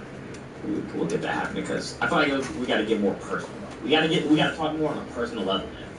implied to have been vaporized by Jean Grey / Phoenix in X-Men The Last Stand on Alcatraz, but in the Days of Future Past road cut, we see Pyro's Zippo lighter on a memorial, so it was implied that he actually survived those events and actually joined the X-Men in the future, fighting the Sentinels, but now he wears a faded red and yellow suit similar to his comics look. Chris Evans drops and sticks a superhero landing, remember which Deadpool coined in the 2016 Deadpool movie, but he lowers his hood, revealing a slightly de-aged face, and the misdirect here is just so perfect. Chris Evans' clothes under his rags show a hint of blue, but his arms are covered and his chest, so you don't see where any red would be or any logo, and the music starts to ramp up into something that sounds like Al Silvestri's Captain America theme or the Avengers theme, but it never quite gets there, and Deadpool thinks he's gonna say, Avengers, assemble! But Evans cuts him off and shouts, Flame on! Yes, it's not Steve Rogers, it's Chris Evans' original Marvel role, Johnny Storm, the Human Torch, crazy, the Fantastic Four suit from the 2005 and 2007 films. We actually broke those movies down here and here, just in case this happened. Johnny flies over them as his flames cover his whole body. He looks as though he might start to try to do a 4, like he did in the final shot of the 2005 film, but Pyro, who only needs a flame source to... And Johnny flies over them as his flames cover his whole body. He looks as though he might start to try to do a 4, like he did in the final 7 films. We actually broke those movies down here and here, just in case this happened. Johnny flies over them as his flames cover his whole body. He looks as though he might start to try to do a 4, like he did in the final shot of the 2005 film, but Pyro, who only needs a flame source to manipulate fire, sucks out Johnny's flames and sends him crashing off the scaffolding like a Play-Doh puck. Youch! You know, this is kind of a similar move that Marvel pulled by introducing John Krasinski, Reed Richards, Anson Mount Blackwell, and Haley Atwell, Captain Carter, just to do this to them moments later.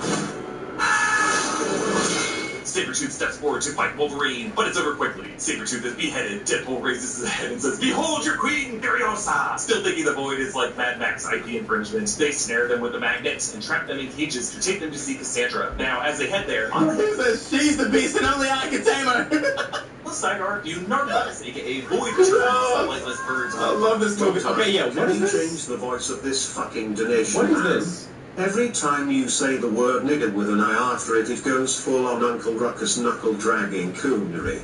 Look, nigger, I'll see my fucking point. I don't know why it does that, bruh.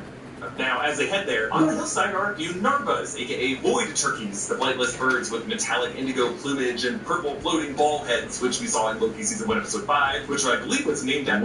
What should I change it to? I feel like changing it now would be weird. What should I, like, what do I change it to, right? After the daughter of one of the art directors and production designers, then the caravan now passes the Great Pyramids of Giza, which we also saw in the Void of the TVA, along with the Sphinx that still had its nose with the face of Kang. In the Fantastic Four comics, Pharaoh Rama-Tut, before he was known to be a Kang variant, used the Sphinx as his time shuttle. There is a second cage that's being dragged by this caravan. I forget that you can actually make it other people's voices, but I feel like that's probably like complicated to do. But I know y'all tech people. It's actually not that hard, dude.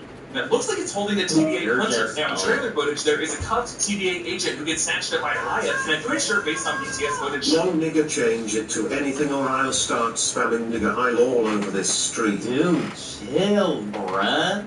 Known in Welcome to Wrexham that character would have been Rob McElhenney's cameo as a TVA agent, but it seems that they cut this from the movie.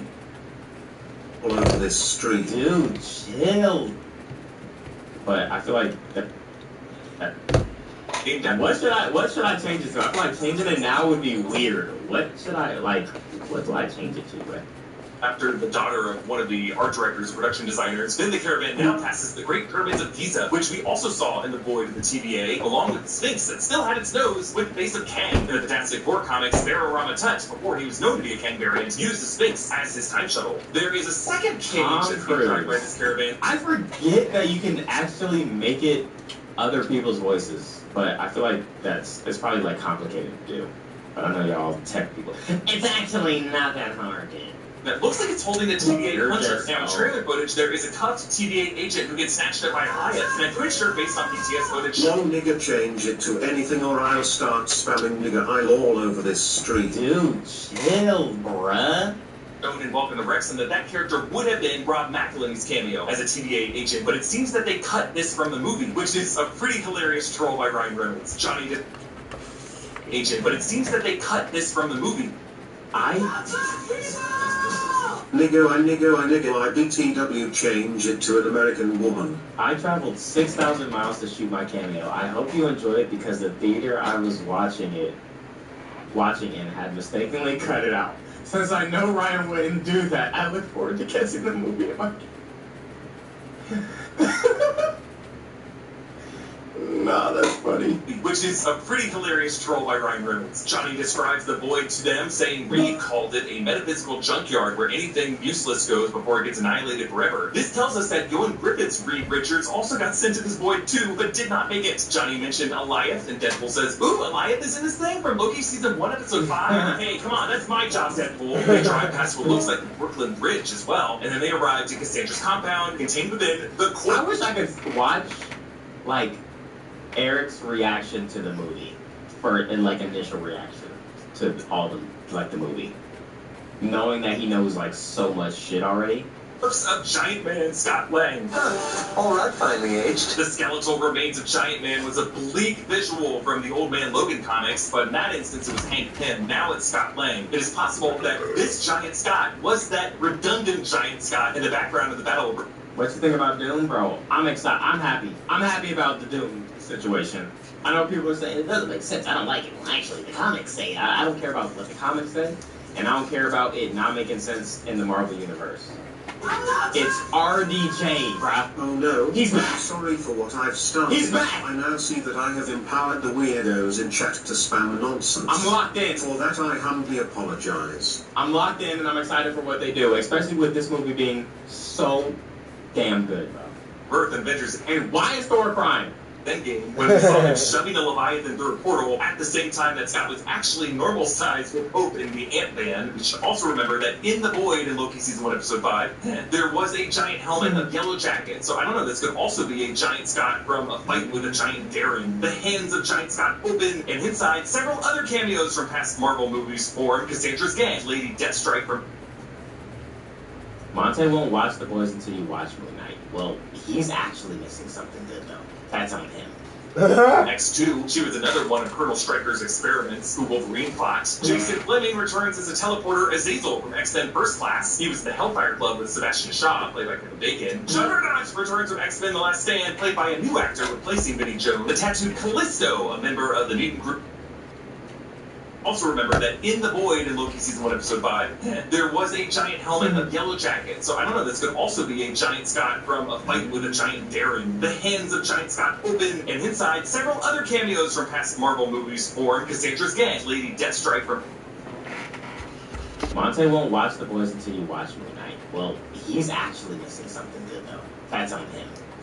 X2, she was another one of Colonel Stryker's experiments who Wolverine plots. Jason Fleming returns as a teleporter Azazel from X-Men First Class. He was in the Hellfire Club with Sebastian Shaw, played by Kevin Bacon. Juggernaut returns from X-Men The Last Stand, played by a new actor replacing Vinnie Jones. The tattooed Callisto, a member of the mutant group the Omegas that was allied with Magneto. Now, this bald guy with a goatee in the black leather trench coat who we saw in the trailers is actually a variant of Bullseye. His goatee and clothes are exactly like Colin Farrell's in the 2003 Daredevil film, and he has a subtle crosshair scar on his forehead, and during the battle you see him flinging knives. There's also the Punisher villain, the Russian, who is played by Kevin Nash in the 2004 Punisher film, but has also been recast here. There's also a version of Psylocke in this gang, who is played by Olivia Munn in X-Men Apocalypse. We later see her with her whip made from psionic energy. The skull opens and a bald figure rolls up in a wheelchair, and Deadpool thinks it's Charles, but instead it is Cassandra Nova, played by Emma Corrin, who played young Diana Spencer in seasons 3 and 4 in The Crown. So Cassandra Nova was introduced in Grant Morrison's 2001 Is for Extinction X-Men comics as what's called a mood drive, a cosmic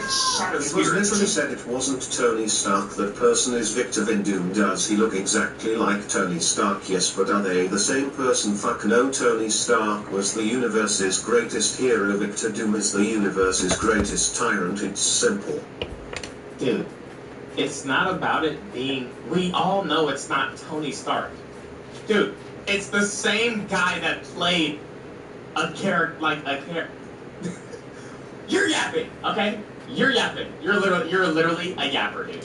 Charles Xavier, who ended up taking You're literally a yapper, man. abilities and joined him in the womb of battle. Bro's seen the movie already. You're literally yapping, man. Guys, why are you guys getting confused? It's literally not Tony Stark. He's playing Victor whatever the hell, man.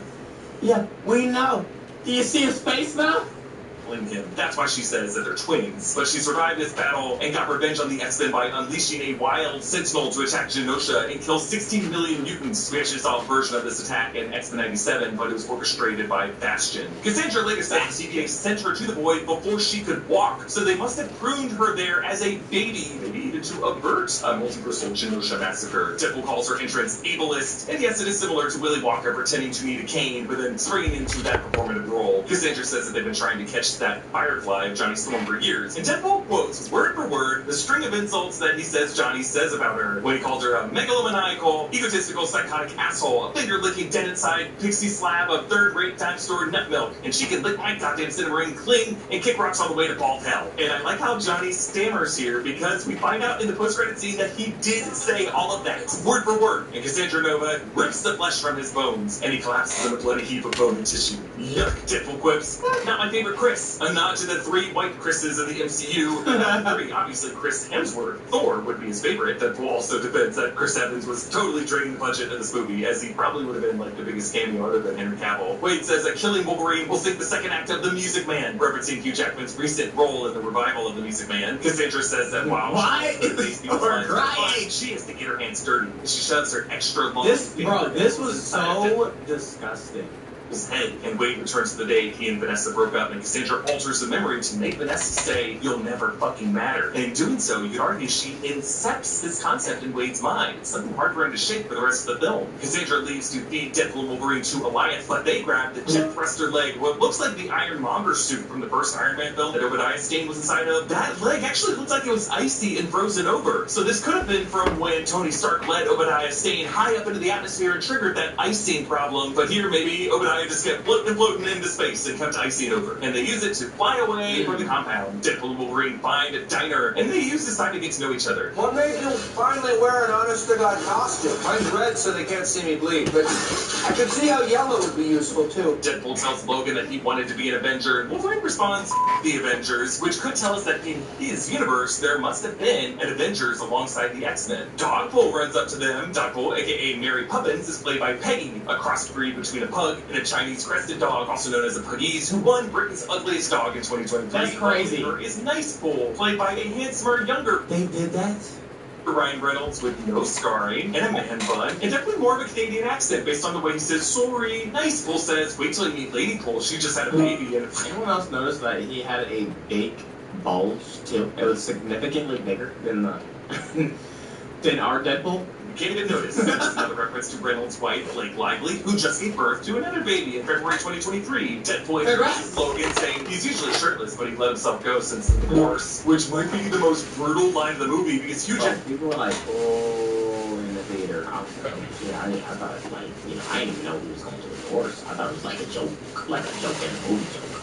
Jackman was married to Deborah Lee Furness from 1996 to September 2023. It just happened. Like, they almost made it from since before Hugh Jackman was famous, so you really thought they were going to go the distance. And this would have happened while Hugh Jackman was shooting this movie. So, yikes. Nicepool lets him borrow his Honda Odyssey that he names Betsy with a coexist bumper sticker. And in this cornfield region, they walk past a ship called the Conquistador, which might be a boat from the 2006 X-Men Volume 2, number 189, that was used by the Children of the Vault when the X-Men were trying to stop the Hecatomb, a Shi'ar weapon of mass destruction. Now they listen to I'm With You by Avril Lavigne, a fellow Canadian, as they drive past some crashed Q ships that were used. Avril Lavigne, she's Canadian?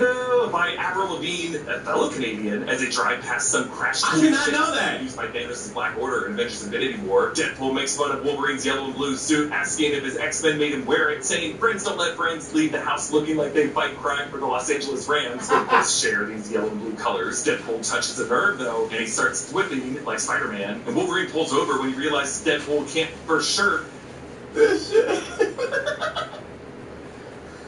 This shit had me so dead, bro. Fix his world, and Wade defends that he made an educated wish, a term that I'm going to start using next time I theorize that Taylor Swift is going to show up in a movie. Deadpool shows Wolverine his Polaroid of the 9 most important people in his life, a token that he uses similar to Marty McFly's family photo in Back to the Future. I think this might stir in Wolverine the 9 most important people in his life, as there probably would have been 9 X-Men who were the most important to him. Jean, Charles, Scott, Rogue, Beast, Storm, Gambit, and let's say Morph, with Wolverine himself being... Yeah, I'm going to use educated Wish, and I'm gonna use, come again, this time in my ears.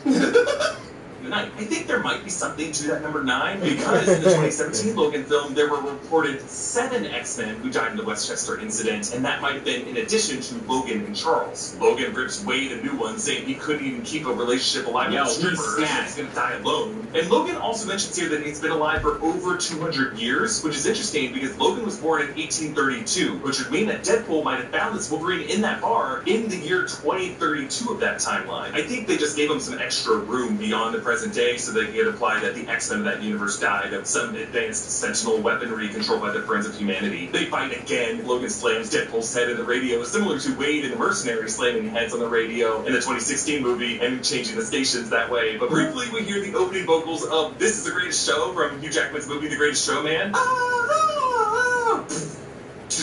But the radio stays on You're the One That I Want from Grease. Sean Levy said in interviews that he wanted each Wolverine vs. Deadpool fight to evolve throughout the movie. So while the first fight was in the wide outdoors, this one is in close quarters in the Honda Odyssey. We stay on that coexist bumper, getting bloodier and bloodier as they fight long into the night until Wolverine and Deadpool wrapped up in seatbelts and they're both out of it. But a mysterious figure drives them to this home. Inside his home, we see on the ceiling the statue of the Scarlet Witch that we saw in the Darkhold Temple. Oh, that's what that was. In Multiverse of Madness, meaning that at some point there was a Wanda down here, I think, or maybe even that's where she got vanished when we saw that glow of red, and she could still be alive. She can still come back. I know she can. There's a chest set that maybe belonged to Charles Xavier at some point before he died, and then this bed is a giant jawbone of the bed used by Hulk on Sakaar in Thor Ragnarok, and one of the occupants enter Elektra Naxios with Jennifer Garner wielding the size once again, returning to the 2000 Daredevil and 2005 spin-off Elektra. Next, and I can't believe they got him in. Wait, there was a spin-off of that shit? I didn't know that.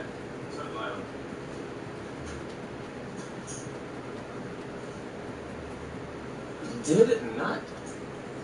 Let's see, Elektra. In this movie, Blade, Wesley freaking Snipes, the half-vampire, vampire hunter. This was insane. Blade trilogy from 1998 to 2004. Actually, that first Blade in 98 was the first truly successful Marvel film. And without it, studios likely would not have committed to proper budgets for X-Men, Spider-Man, and Talk about it thereafter. The third movie of that trilogy, Blade Trinity, is also where Ryan Reynolds got his start in Marvel films as Hannibal King, and he and Wesley Snipes reportedly did not enjoy working together. There's actually a reference to that here, where Deadpool says, I thought you were retired, and Blade says an R word that's offensive, especially to audiences since 2004. Retarded. And Deadpool, I don't like you. And Deadpool says, never did. I like that they can at least bury the hatchet for this movie. We see a glowing playing card of Gambit, Remy LeBeau, played by Channing Tatum. Okay, this was fucking hilarious. This, like, what the hell is going on here? No, Eric, explain this to me, please, bro.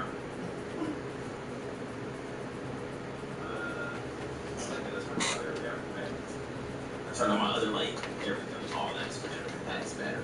That light's getting better. So, the Louisiana-born mutant Gambit was played by Taylor Kitsch in X-Men Origins, and years later, there was a Gambit solo movie in the works with Channing Tatum attached to play the role, but it never made it out of development hell. So the costume for Gambit here is... I figured from, like, the jokes they were saying that's what was going on. A live-action version of the purple suit and headband closer to the comics, or the X-Men animated series in the 90s, or like Marvel vs. I feel like he made him look cool, though, but it's just the voice, like... like, he made him look cool, but a whole movie full of that? Like, just throwing cards? I don't know if, I don't know about that. It's Capcom. Deadpool says that he looks like a superhero version of Hawkeye, which is so mean to Clint. Now they say there's a fourth member of the group, and Deadpool asks if it's Magneto, but they reveal Magneto is dead. And Deadpool says, now they get cheap? It's like Disney shoved Pinocchio's face in my ass and started lying. Interesting that he says this because in the days before the release, Marvel's executive producer attached to this project, Wendy Jacobson, revealed that they intentionally released some false rumors to throw fans off. And a couple weeks before the release, some outlets and scoopers reported that Patrick Stewart was going to appear in this movie. Their fourth member, though, is X-23, Laura Daphne Keene, who also lied while on a press tour for The Acolyte, saying that she would not be in this movie. Remy says that every past Resistance member who went up against Cassandra died, including the Punisher, Quicksilver, and Daredevil. Deadpool says, oh, Daredevil, I'm so sorry. And Elektra just says coldly, it's fine. But yeah, I had to lie to Joe, because Joe said he got spoiled. He was like, yo, I got spoiled. They said, Blade was in the movie. I was like, what? Blade is not in the movie. He was like, oh, that's what they were saying. I was like, yeah, I don't know. They were literally just yapping. Uh, I was like, they were literally just yapping. He's not in this movie. I don't even think that dude acts anymore or whatever. I was making up shit. I was like, yeah, I don't even think. I'm pretty sure he said he retired. I don't think this dude even acts anymore. These actors real And then we saw the movie. Blade comes out, and Joe turns to me and was like, yo. Type relationships and divorces because Jennifer Garner and Ben Affleck met on the set of the 2003 Daredevil, and after Ben Affleck broke it off with Jennifer Lopez, he and Jennifer Garner were married from 2005 onward, but then ran into relationship trouble 10 years later, 2015, and finalized a divorce in 2018. And then after that, Ben Affleck got back together with J-Lo, marrying her in 2022. But you can find plenty of videos online where he looks completely miserable. Quicksilver presumably would have been Evan Peters, since Aaron Taylor Johnson's Quicksilver died in Avengers Age, whereas Evan Peters' version just got petered out in Dark Phoenix. Since Magneto is dead and Cassandra melted his helmet, they plan to use Juggernaut's dome, which Juggernaut, Cain Marco, stepbrother to Charles Xavier in the comics, would wear to keep Charles out of his mind. So presumably it would block Cassandra's psionic energy as well. Wolverine confesses to Laura that his X-Men begged him to wear that suit, but one day when he was away from their mansion drinking, a group of humans arrived to go hunting. They never specified what that group was. It could have been the Friends of Humanity, the FOH, with like power dampening weapons and maybe Sentinel backup from OZT, Bastion, Operation Zero Tolerance. But Wolverine continues to wear this suit, he says, to remember his family. And he tells Laura, Wherever you think that,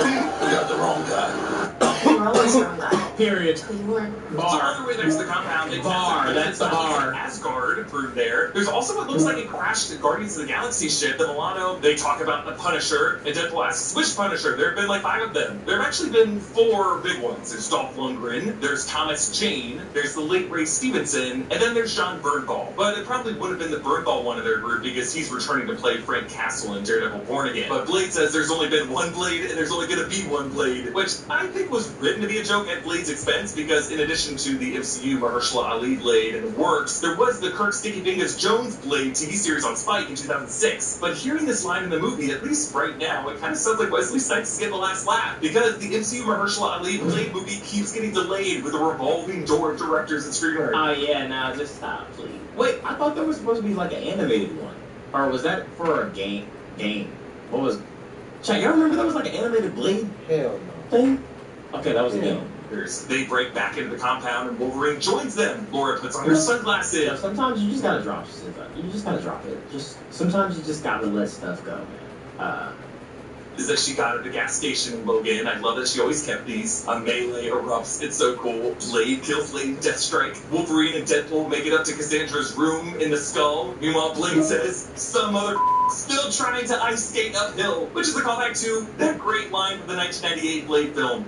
Some motherfuckers are always trying to ice skate uphill. Actually, this line came from Snipes' mind itself. When he was discussing Deacon Frost with the Blade filmmakers, he described the character as a kind of guy who would ice skate uphill. And they loved that line so much that they worked it into the film. And we have to be honest, that is the kind of what the are you talking about energy that Snipes brought to the role, and I think that is the same kind of just trust me. That's kind of hard though. Like, that's a hard line though. Ego that Ryan Reynolds carried into his take on Deadpool. Cassandra toys with Wolverine as Blade kills Toad and Gambit kills the Russian, and Laura severs Juggernaut's legs at the ankles. She flings her backpack to Tina. Y'all show that? Y'all blur a lot of like shit that I think y'all just showed, and y'all show crazy shit. Don't helmet up to Deadpool. Cassandra has taken Logan into what I assume is... That was so disgusting. Like, this girl is sick. The actual plane with a row of gravestones and distant screams, presumably the X-Men the day the humans came to the mansion when he was away. Cassandra, who chooses to stay in the void to rule her own little kingdom, tells Logan that he can escape his pain by staying with her, and she can silence all the voices. And in that moment, the screams cut out. But not because of Cassandra, but because in this moment, Deadpool has placed Juggernaut's helmet on her head. Cassandra says that she's gonna boil their brains on an atomic level while pleasuring herself. Only she Y'all are so weird. Y'all are so lost. And Deadpool gasps, "There's a box set?" Because Deadpool was a big fan of Enya in Deadpool 2. Her songs Caribbean Blue and Only Time were featured in that film. Pyro, who was working a side deal with Paradox, shoots Cassandra and begins to make a speech, but Wolverine cuts him off, saying not everyone gets to make a speech. Wolverine appeals to his and Cassandra's mutual connection to Charles, and he says Charles would have never stopped trying to bring her home if he knew about her. So when they take off the dome, I feel good an amateur magician came from the void, and she wore his skin around for 4 days, referring, of course, to Doctor Strange. And remember, remember, in that initial Void shot in Loki Season 1, Episode 5, there was a Sanctum Sanctorum over on the left side of the screen. That's probably how Strange got there. She produces a sling ring, which, if you look real closely, has a piece of the Time Stone and the Reality Stone on either side. Sling rings normally open portals in geographical space within a single universe, so when Mordo first introduced them in the 2016 Doctor Strange film, he said that they were used to travel the multiverse, but this sling ring must allow the wielder to travel not just through space, but across realities and through time. So Cassandra uses this to open a portal, and they run in slow motion. We hear Jimmy Durante's "All We See." As the other Marvel heroes look up in pride, they leap into the portal and cross the threshold right as Alive is about to devour them. They drop down into the Drymax parking lot of 10005. You're damn straight it is. Disney brought it back. They're gonna make him do this. Okay. You glowed up in front of my eyes like a butterfly that sprouted its wings after being a caterpillar completing metamorphosis in its cocoon. Yo, thanks for the 3 months, dude. 10005. You're damn straight it is. Disney brought it back. They're gonna make him do this till he's 90. What it's worth, Hugh Jackman is 55. Marvel can't totally make him keep him back for the next 35 years. Cassandra figures out that Pyro was working with Paradox, and she confronts Paradox. What happened to his pinky? By the team. Like, how did that happen? Yo, a outpost in the subway station on Wade Street. This is disturbing. She invades his mind to discover the Time Ripper and decides she wants to use the Time Ripper to destroy every universe until everything is in the void with her, where she can play God. She flings Wolverine and Deadpool down the street into this store. This is Liefeld's Just Feet Orthopedic Solutions, a reference to comics writer and artist Rob Liefeld, co-creator of the Deadpool character, who over the years became known for underdrawing characters' feet. Also for drawing characters with such insane bulky proportions that they would need orthopedic stools in knee braces in order to walk.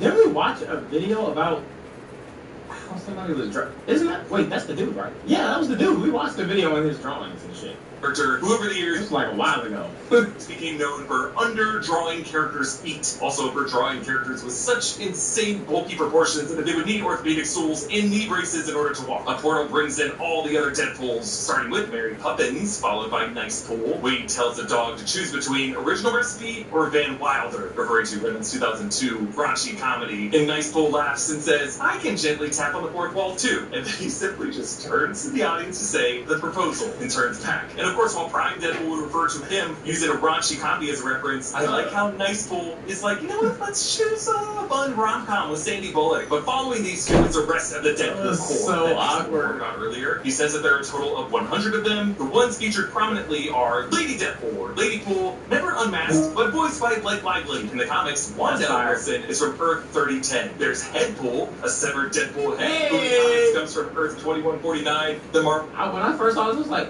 what the hell is this from? Like, I want the Wolverine, but I want the Wolverine. Then I understood. Marvel Zombies universe where he was infected. Then it all makes sense. I got both. This version of Headpool has buck teeth and wears a helicopter rotor Two from a bucket. tiny leather football. And Deadpool is actually voiced by Nathan Fillion. What? From a striped old-timey leather football helmet, Headpool is actually voiced by Nathan Fillion. There's Kidpool from Earth 10330. Nathan Fillion, bro. From Xavier's school, who steals 2 lightsaber-like swords from the Danger Room, but I think this is a different Kidpool. There's Cowboy Deadpool, aka the Deadpool Kid from Earth 1108. He's also part of the Deadpool core in the comics. That's fire. Bank robbery, arson, software piracy, and stampeding pygmy goats through an orphanage. Here, Cowboy Deadpool is voiced by Matthew McConaughey. And just... Bitch, what? Bitch, what? Here, Cowboy Deadpool is voiced by Matthew McConaughey. And just to run through several more, there's Baby Pool, and a Deadpool wearing a red, white, and green Wrexham AFC colored armor with the dragon logo. Kid Pool is actually voiced by Ryan Reynolds and Blake Lively's daughter, Inez Reynolds. And Baby Pool is played by their youngest child, who was born in 2023. That's so cool. That's so cool. There's also a female Deadpool 2099. This is Warda Wilson from Earth 16356. There's also a Golden Age Deadpool, and then there's Zenpool, who's a pacifist Deadpool from the Avengers vs. X-Men 2014 crossover comic event. There's also a Samurai Deadpool. There's a Scottish Deadpool with a kilt, and I think this one might be my favorite, a Deadpool dressed like a circus master of ceremonies. Like, yo, I'm not gonna lie, I think, it's like something I would want. This is like, I would want Deadpool to be like that superhero or anti-hero or whatever, that kind of just transforms as being like just superhero, like, you know, like a Spider-Man. Like, we stay getting new Spider-Mans, we stay getting new Supermans, we stay getting more Batmans. It doesn't matter how many times they redo it. Like, we're gonna watch it because it's Batman. I want that for Deadpool. No. I can see them doing that. No. Like, finding, like, the perfect actor to try to, like, probably carry the legacy Ah. after Ryan Reynolds. Maybe. And, you know, easily address, you know, the situations and the switches and things like that. But, I don't know, I just want more. If that's going to be anybody, it's going to be the nigga that he played in Adam Project. P.T. Barnum costume from the Grim. You say no now, but it's the same thing with Joker. It's like, yo, after Heath Ledger, like, yo, that's it. Like, you can't do, like, it's done, bro. It's done. Nobody can top that performance. And then Joaquin Phoenix, crazy ass, came out of nowhere, bro. Greatest Showman. Now, there's also a dance pool in the credits played by a professional dancer, Nick Pauli, but I think he actually might have been the dance double doing the NSYNC choreography in the opening sequence, because I don't know if Ryan Reynolds is that good at dancing. So our Deadpool, Deadpool Prime, asks the others if they can just be done with the multiverse, saying it's just been miss after miss after miss, and that the Wizard of Oz originally did it the best. Now, I totally get multiverse fatigue, but miss after miss after miss? I mean, Loki, What If, and Spider-Man No Way Home were all very well received multiverse stories. Multiverse of Madness, maybe mixed, but Marvel fans wanted more multiverse from that movie, not less. Everything. Yeah, I'm not gonna lie. It's the multiverse stuff that is kind of making people, making me in particular, see certain movies. See certain movies and be excited for movies. Bro, Spider-Man, like, yeah, of course I'm gonna see a Spider-Man movie. But having all the Spider-Mans, I really want to fucking see the movie, bro. Into the Spider-Verse, yeah, I want to see this another Spider-Man movie. But you mean to tell me you got all these different Spider-Mans, bro? Like, and they're all working together? Yeah, I definitely want to see that shit. So, like, I feel like that's actually helping. It's been helping, even though it's, like, it is milked. It does help because, you know, you're just using shit that people already know about. Thing Everywhere All at Once won Best Picture. The animated Spider-Verse films are beloved. So I'm wondering what Ryan Reynolds is referring to. The Flash by The Wizard of Oz? Okay, so yeah, maybe it didn't work with The Flash for me. Maybe that one didn't work. That was different, though. But I think that's because I wasn't really into the whole DC universe. Thank you. That's how it was for me. I liked it, though. I ain't gonna lie, like, it could have been way better, but I like some critics are going to say his movie here is not as good as those other examples. And he's just I feel like everything's like, bro, that's the reason why, like, even multiverses, like, the game is so good. What else has been using multiverses or, like, having different things come together? I don't know, it's just shit like that. I like it, bro. Trying to get ahead of it. I just think that Deadpool is trying to get a rise out of these Deadpool core members to get them to open fire all at once as he uses Nice Pool as a human shield. But Nice Pool does not have healing powers. You really are God's perfect. The answer is yes. This is a callback to the opening credits of the 2016 Deadpool. I feel like even the boys, like, how they do, like, you know, how they did, like, the Batman character or a Spider-Man character, you know, or, like, certain superheroes, even that is, like, makes me excited for the next episode because I wonder which character they're gonna, like, riff off of. Film where instead of starring Ryan Reynolds, it says starring God's perfect idiots. Deadpool gets Nice Pool's gold-plated Desert Eagles, and he and Wolverine march out to face the full Deadpool core set to Madonna's Like a Prayer. The trailer shot only stopped before we got to this part, but now, finally, Wolverine pulls on his mask from behind his cowl. The mask comes on right as Madonna sings, and it feels like home. And hell yeah, it does. In an incredible... This was my favorite, like, this was my favorite, like, scene. Just how it panned. Just how it panned, bruh.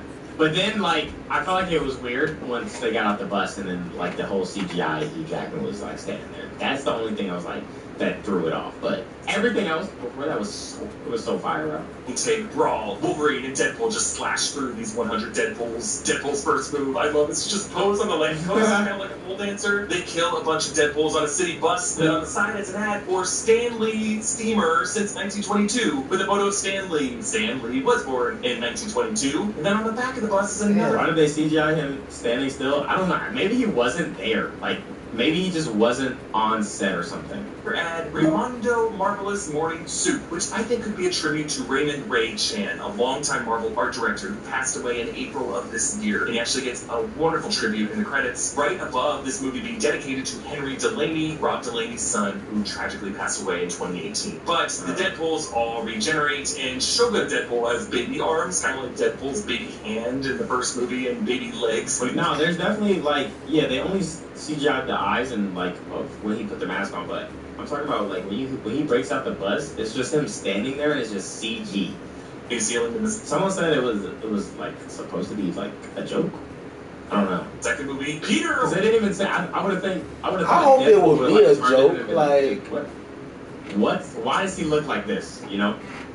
Arrives wearing Deadpool's suit from his locker, and him saying that Wade and Logan are with him is just enough to win these Deadpools over because they all independently love their Peter. And yes, Peter's package is massive. I think that's what B-15 is ogling later. Cassandra connects to the Time Ripper, and it begins to spaghettify this reality, the VFX looking just as it did in Loki Season 2. Paradox explains that the Time Ripper is fed by twin beams of matter and antimatter that, if physically connected by a circuit, would disrupt the Time Ripper but annihilate whoever was that circuit. Wolverine tries to make the sacrifice play, but Deadpool takes his place, referencing Spock by putting his hand on the glass. In a kind of salute, Deadpool says that he's not doing this because he needs it, but because they need him to. Echoing what Happy Hogan told him, being an Avenger was all about. Waited a long time for this team up. But since Deadpool can't reach the other beam, Wolverine has to break in, grab his hand, and connect to the other beam. Wolverine's top shreds off, revealing a shredded torso. The children's choir This music? Oh my god. Prayer, which perfectly reflects what's happening here. At the midnight hour, I can feel your power, just like a prayer. I know you will take me there. Logan and Wade validate each other as the best Wolverine, the true X-Men. Cassandra is obliterated, the Time Ripper is destroyed, and it seems like Deadpool and Wolverine are wiped out. B-15 arrives, Saku returning from Loki, and looks like she's been promoted to a judge status. Paradox tries to lie about what really happened, but Deadpool and Wolverine return, still alive. Deadpool explains that if only one of them tried to hold the beams together, they would have died, but both of them together, listening to Madonna, indestructible. Personally, I think they were spared by God of Stories Loki, who was moved by their sacrifices, but his sacrifice looked a lot cooler, let's be honest. Paradox is arrested, and B-15 says, I'm gonna show you something huge. Deadpool responds to this saying, that's what Scoutmaster Kevin used to say. Wade brought up Scoutmaster Kevin in Deadpool 2. Scoutmaster Kevin used to say, there's a first time for everything. And Kevin, after Kevin fights, B-15 says that they saved the timeline from extinction and says that there's a lot of work to do, which I think could be I don't think Kevin Feige would have allowed that. Course with 616 in a future Avengers vs. X-Men incursion. B-15 promises she'll see what she can do about bringing Laura, Elektra, Gambit, and Blade home. That's what.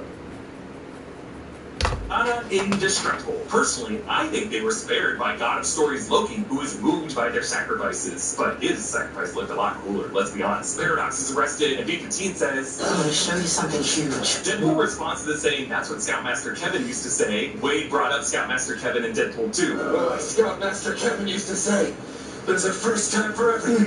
And I think Ryan Reynolds named him Kevin after Kevin Feige. B-15 says that they saved the timeline from extinction and says that there's a lot of work to do, which I think could be I don't think Kevin Feige would have allowed that. Course with 616 in a future Avengers vs. X-Men incursion. B-15 promises she'll see what she can do about bringing Laura, Elektra, Gambit, and Blade home. Laura shows up at the party, suggests that Elektra's back home in some Daredevil universe, Blade is back home in his universe, and Gambit Elektra's back home in Daredevil universe. Blade is back home in his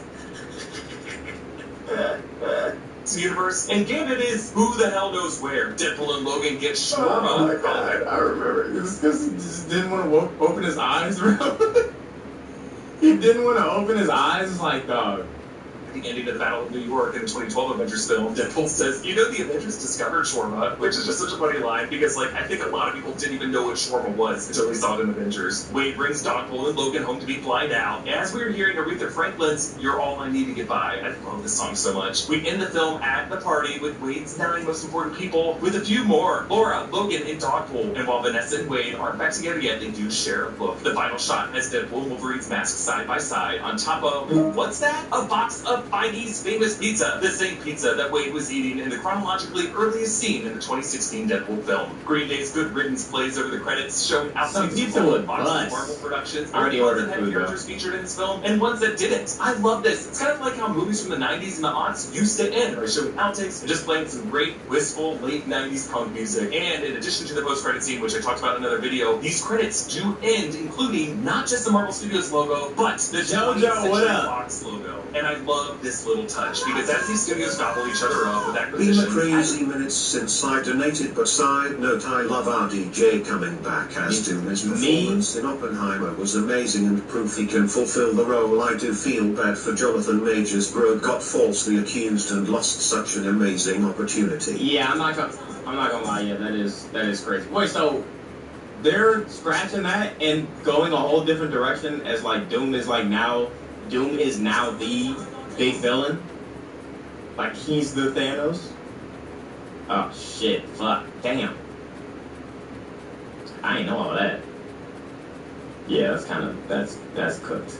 The movie lover, I just kind of have a weird soft spot for studio logos on old titles that I love. And I always get bummed when I see the Pope.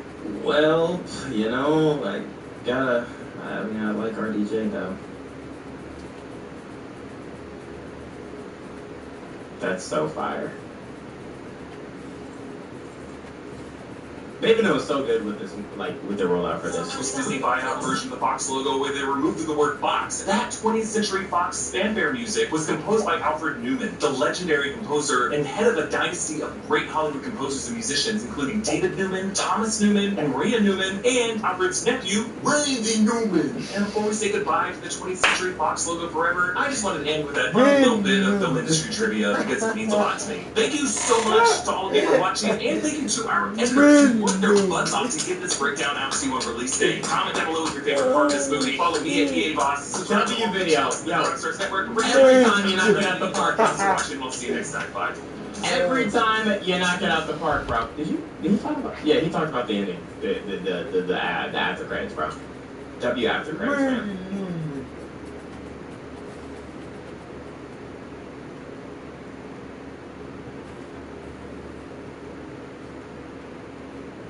In the neighborhood, every delivery is a treat.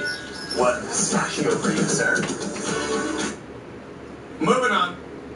Every Marvel announcement in under 15 minutes. To talk about 3 movies which have coming out. Can you take a second to look at this before Deadpool becomes lost? Listen, I'm listening to something. Just for this. Yes.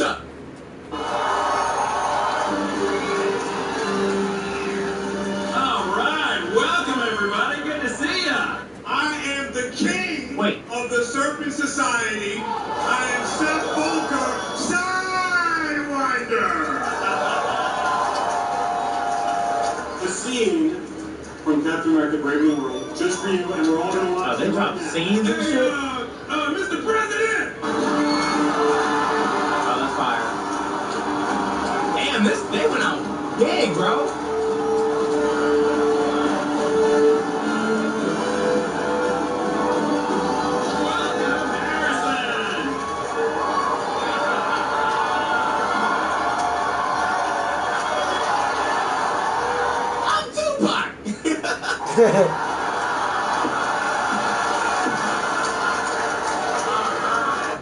And I'm delighted, and I'm proud to become a member of the Marvel Universe. I have been watching fantastic actors, some of which are here tonight, have a really good time working in the Marvel Universe, and I wanted a piece of the action. All the birds. All right, thank you guys. The cast. Guys, he was transforming. Thank you. 1 year from today. But there's going to be another Fantastic Four. Exactly 1 year from this weekend. We are releasing Fantastic Four first. There's another Fantastic Four. the first Marvel's first family into the MCU. The Fantastic Four, ladies and gentlemen, our director, Matt Shackman.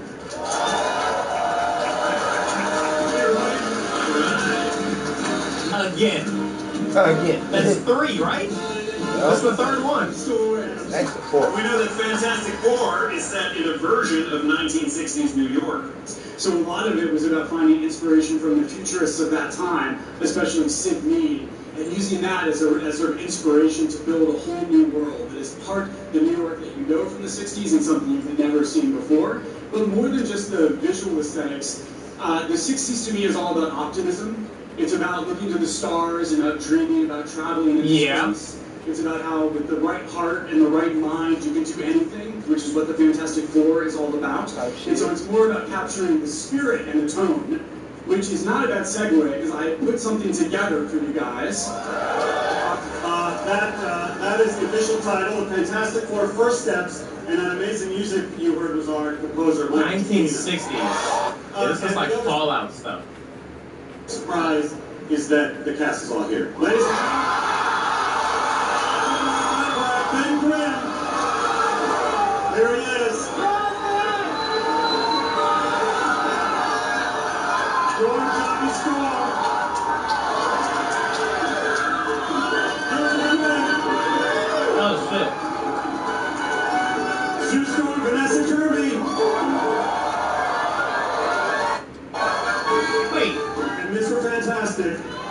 Wasn't she in Mission Impossible?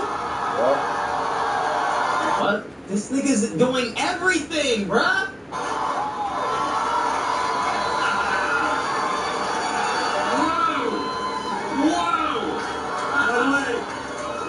Okay. This is interesting.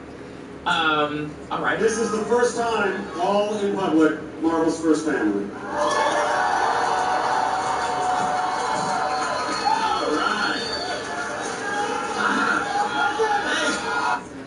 We can say we've laughed a lot. We've cried, laughed at many days, so hopefully we can bring that to the movies. But you start shooting on Monday back in the UK. Don't you have to get to work? We gotta go. Yeah. They literally have to fly back, but the good thing about that is... Guys, even if you have the trailer, I can't watch it I literally can't watch it on stream. They have their own fantastic car, which will take them back to the UK, hopefully, very, very quickly.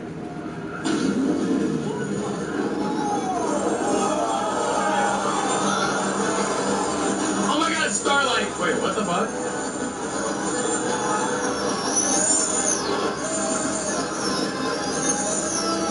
Wait, what's happening? So extra.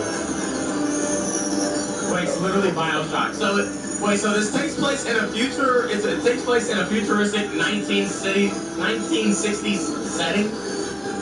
Is that what I'm getting? Yep.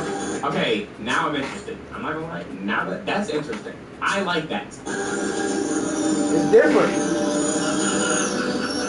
That's probably the main reason I'm gonna fuck with it on the first night. Now I'm back in. I'm like, bro, another Fantastic Four? But now I like this world. I always like that type of world. Like Bioshock Infinite and shit like that. Movie next year that comes out in May, and it's called Thunderbolts. No idea what that is. Director of Thunderbolts, Jake Schreier. Geraldine Viswanathan. Lewis Coleman. Anna John Common. Wyatt Russell.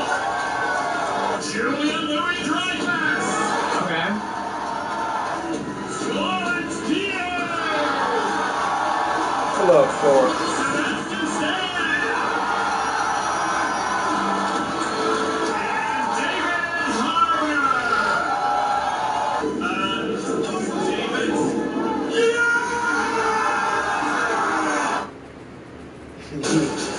He would have to do the most. That's funny. That is funny.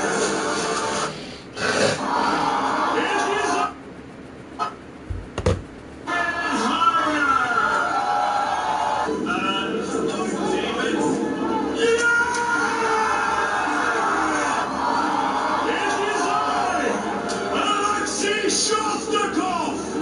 I've come here today to introduce you to the brand new team of heroes in the MCU! It is this great team, I have to tell you, they are wonderful. The Thunderbolts. They are the Thunderbolts. We think all the same thoughts, we take care of each other, we show up for each other. Let me introduce you to... You guys didn't dress up? Guys, I sent that email, and we all said we were going to dress up because it was Comic-Con. Well, thank you. But I'm out of here. Thanks a lot, guys. Hey, Jake, what's with the asterisk? Oh, the asterisk. I can tell you that it means something. I mean, we had a real ride because we actually loved working with each other. Valentina is after... They just mixing the movie. Like, wasn't he in Eternals or some shit like that? That is stupid. That is racist. Control. And I would say just generally she's wants to kick ass in the Marvel Universe. I think that's a good answer.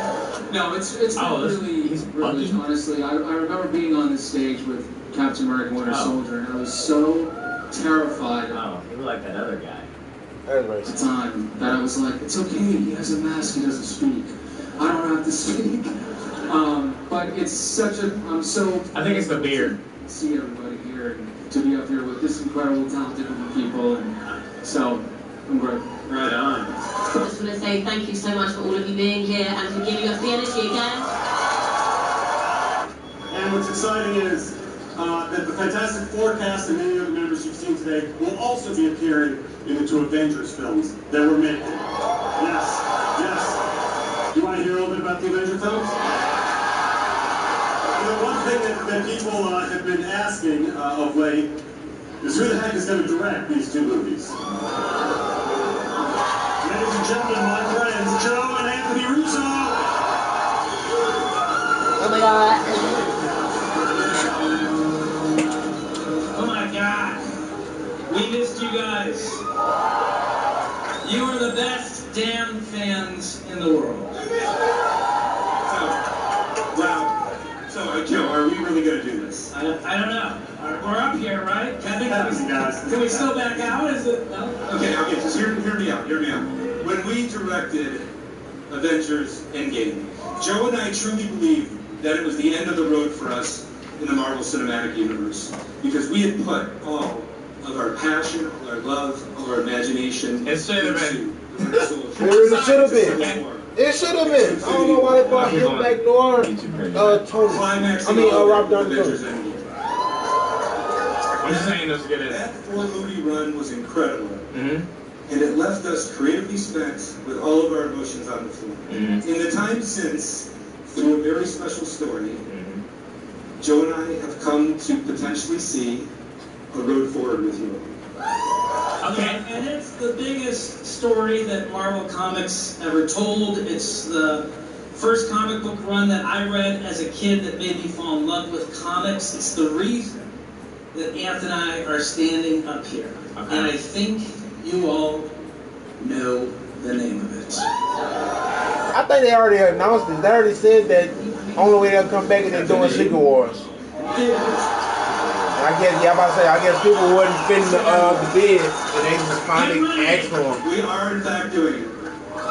As fans of the comic know, Secret Wars is incredibly ambitious. All of this made Joe and I understand that we would need to make another essential movie first in order for all of us to be ready for Secret Wars. Yeah, there is one very, very important character that is required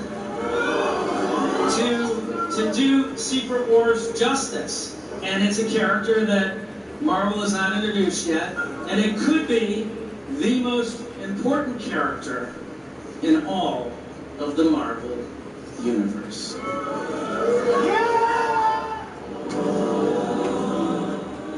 It's crazy they making a Thanos level character within 3 movies. Now, crazy. So is Avengers bring Victor Von Doom to the screen? Is Avengers Doomsday aren't like? He's one of the more complex characters in all of comics, right, Kevin? You can make progress by doing the things you love. Think you can farm? I think we're gonna need. You're gonna put an email. I already know who it is. In the world. Wait, but so is that movie gonna come before the secret thing? The Secret Wars or whatever? Yeah. Okay. So is Secret Wars gonna be like the end game? Basically. Is that like the final big movie? Yeah.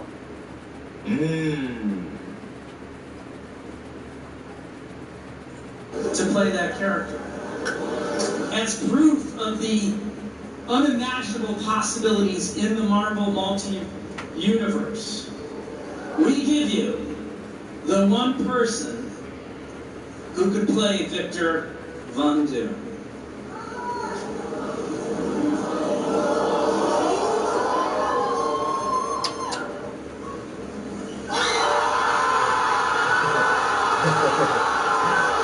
So I seen this everywhere. I saw this everywhere, bro. And it's so crazy to me how like so opposite I am compared to the internet all the time, especially when it comes to like this superhero bullshit, man. I've been done Someone in chat said it's Kendrick Lamar. Long, you're really going to have anything serious. It's the Boogeyman! I've been kind of done or not cared about like really much superhero, like Marvel specifically, ever since WandaVision. Ever since, or probably Loki, but whatever came out after. Like the first season of Loki, I think that's the last time I really cared to tune in on anything superhero related. Like I didn't watch any of the Blue Beetles or whatever the movie's called, or like, you know, any superhero movie from any side. And I think only until I'm trying to remember what it was that really just got me. Maybe Deadpool. Is it Deadpool that's like the first real superhero one I really care about, really wanted to see? But I feel like that doesn't really count, right? No. Okay, yeah, no, Spider-Man. Spider-Man No Way Home. I really like that. And I feel like Spider-Man is like kind of transcended just like superhero movies. I don't know. It's because it's Spider-Man.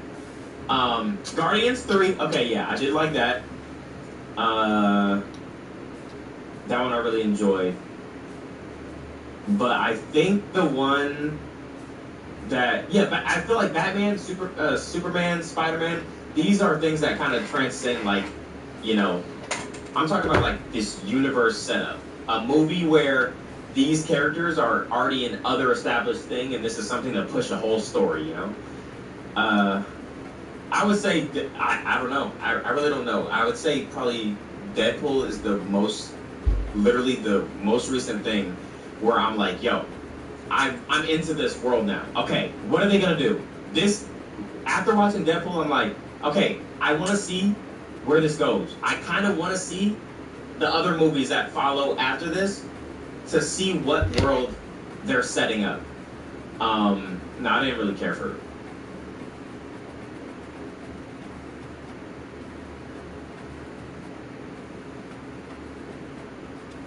For Venom, if I'm being honest. I'll listen to you talk later, my guy.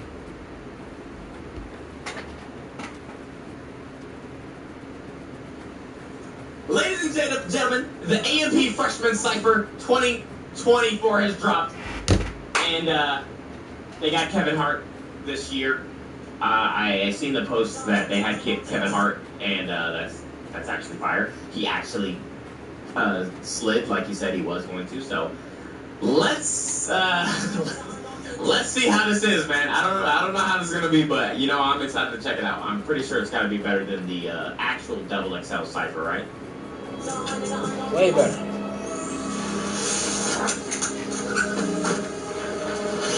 Oh, they got cameras.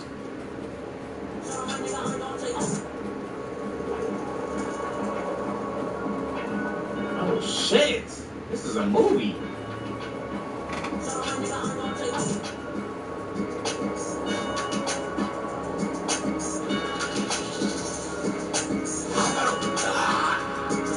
Agent?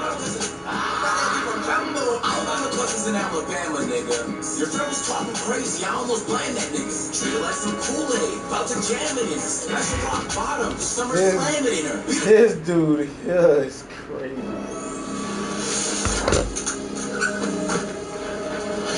Oh, they got cameras.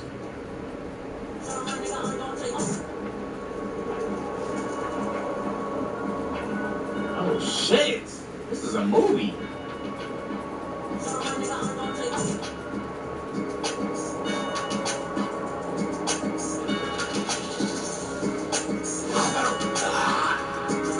Agent? In Alabama, nigga. Your friend was talking crazy, I almost blamed that nigga. Treated like some Kool-Aid, about to jam it in her. Special rock bottom, summer slamming in her. Beat the blind nigga ass, he ain't see it coming. Fuck that nigga. You are not Eminem, bruh. Agent wanna be Eminem so bad, bruh. In her. Beat the blind nigga ass, he ain't see it coming. Fuck that nigga bitch, he hear him moaning. It's a good day. I snuck in a special ed class and got straight A's. Straight up to the penthouse, got kicked out in 6 days. Shitting on these niggas, get him a day. Buddy. Straight up to the penthouse, got kicked out in 6 days. Shitting on these niggas.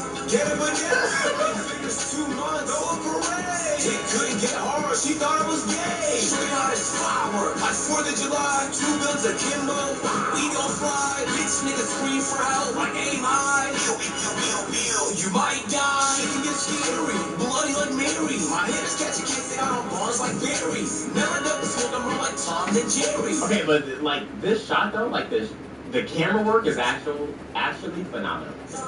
It's just the verses. It's just the verses that's insane. Ask about me on your phone like Siri. Okay. That's fine. That's a bar. And you got the hardest so far. That's a bar. And he threw a B switch? Oh no, okay.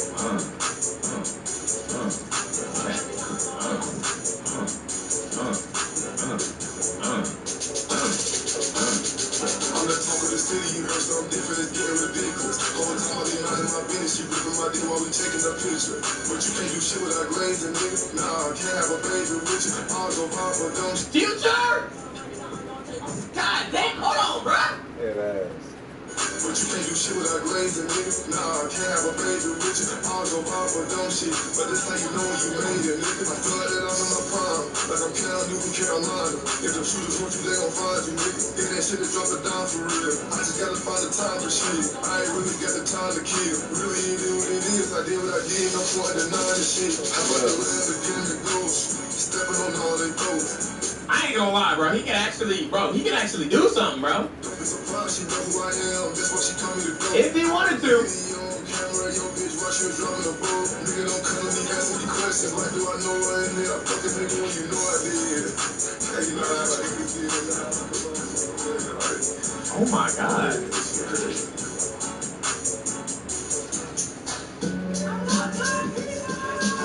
I'm just saying. Is this Boom Bap? I've never seen Duke and Future in the same room. I'm sorry, is this Boom Bap? My nigga?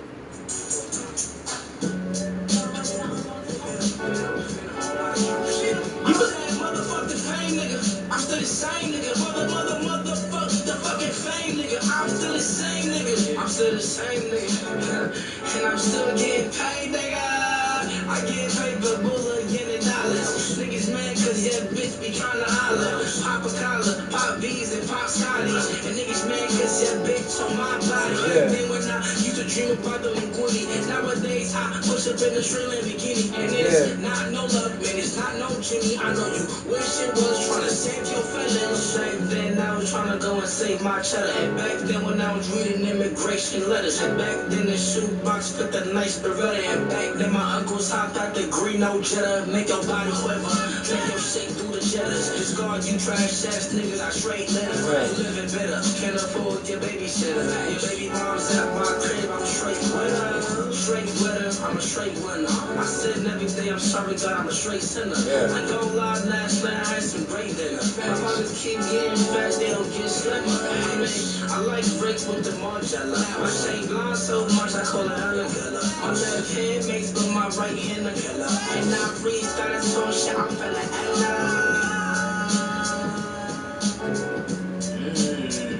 Yo, respect for the Boom Phantom Bap. always kill it. Boom Bap, I ain't gonna lie. Phantom always kill it. That was fine. Phantom always kill it. Phantom got the best one so far.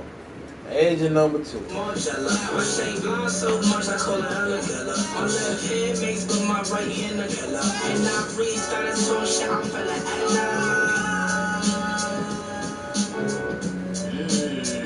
Yo, respect for the Boom Bap, bruh. The Boom Bap, I ain't gonna lie. That was fine. That was fine. Oh, wait. It's I'm a start the call like it's winning. No, we got this guy, me sprinting. Don't talk to me, you'll be giving. 4 seasons, and I'm up gonna spend me a band. No reason, I'll be feeling up on the ground. I'ma be honest, I've been trying like to rap for like 3 years. It's just not working. Hey, yo, engineer, try the second beat.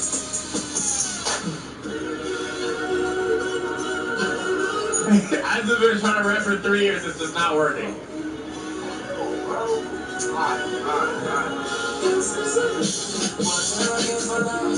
Then you came along, how we got along. You sing it to my song. lost. How you see so perfect, wasn't doing nothing wrong. I was feeling urgent, no, I couldn't wait too long. So really blind, girl, I made you shine. Girl, it was the only thing I enjoyed. Yo, that's not the, yo, what? Nah. Nah. That's a troll, right? Like somebody else. By the way, shout out to Davis, bro. That's the only nigga I could talk to that watched Deadpool, bro. Oh my god, I was going around DreamCon just like holding my breath because I couldn't talk about it with anybody. He's the only person I can talk about it with.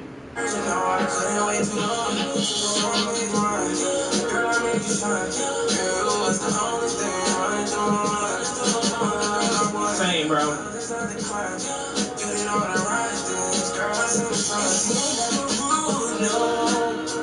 I swear she took my heart. You can't understand what's apart.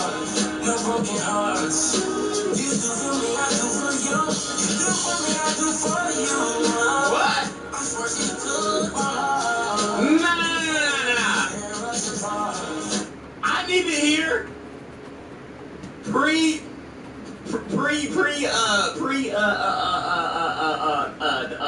engineering. Cause holy shit, hell no. No broken hearts. There's nothing to do for you. It's him.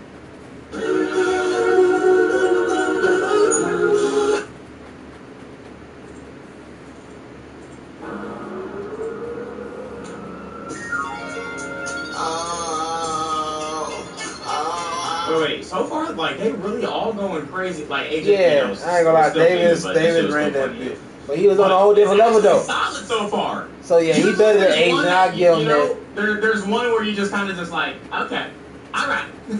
And Yeah, until so you get to the Davis, number 2, they all doing Phantom their number thing right 1, now, Agent number 3. When I say any means possible, it's not just a motto, it's more of a lifestyle. Hold up. First and foremost, let me thank God for all of these blessings. On the 1st of October, the doctor pulled me out my mama.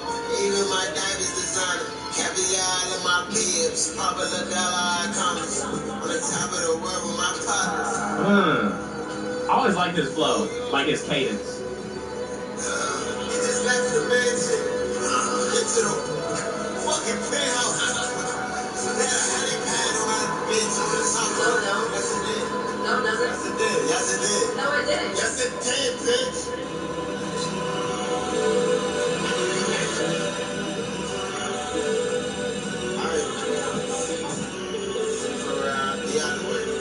Keeping balling in that backhand like a heavyweight. So they bring her friends to the top, but we gon' celebrate. My circle on fire like rumors at the circus. And the crazy thing is that we ain't scratch the surface. It sound like my accountant asking me what the fuck did I purchase. I made this girl before the come up, cause it's what she was perfect. Her heart was colder than a Hattie, auntie, little kid. Switching hair, they feel like I'm fucking on a different woman. Then she gave me this, and so I started fucking on living with a thing. I ain't the most niggas trying to put in. Yo, I'm just gonna say it's crazy when the streamers are better than the actual people that are just supposed to be rappers. Yeah, right. It's crazy when the streamers are better than the actual people whose jobs are literally solely supposed to be rapping. That's all I'm saying. That shit's crazy. I'll feel you. Oh, you gotta get me out there.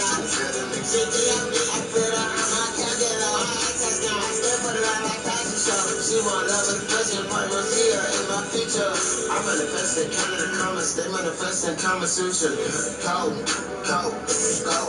Nah, niggas tryna blow my shine like a solar eclipse. When I started making money, everybody hates me. Daddy typing tiptoeing around my name, you ain't make shit. I heard you. Hold on. I blow my shine like a solar eclipse. When I started making money, everybody hates me. Daddy typing tiptoeing around my name, you ain't make shit. I heard you was up in the pandemic, ain't got paid since. I can use my left hand, I can use my right wrist. Kick my feet up like a Tarantino movie. I feel like Kill Bill, all my exes trying to pursue me.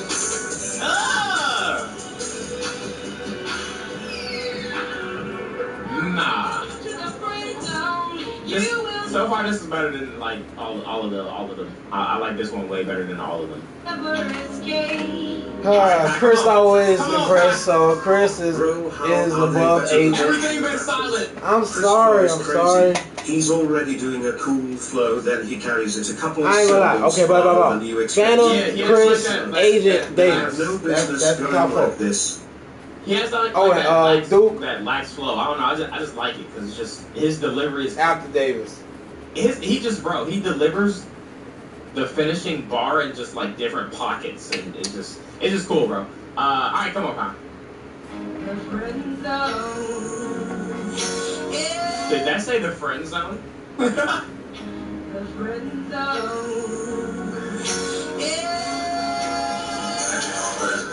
Heard you got a coupe, I got a coupe, but it's a man stone. Kept it playing, even when she tell me, but we friends stone.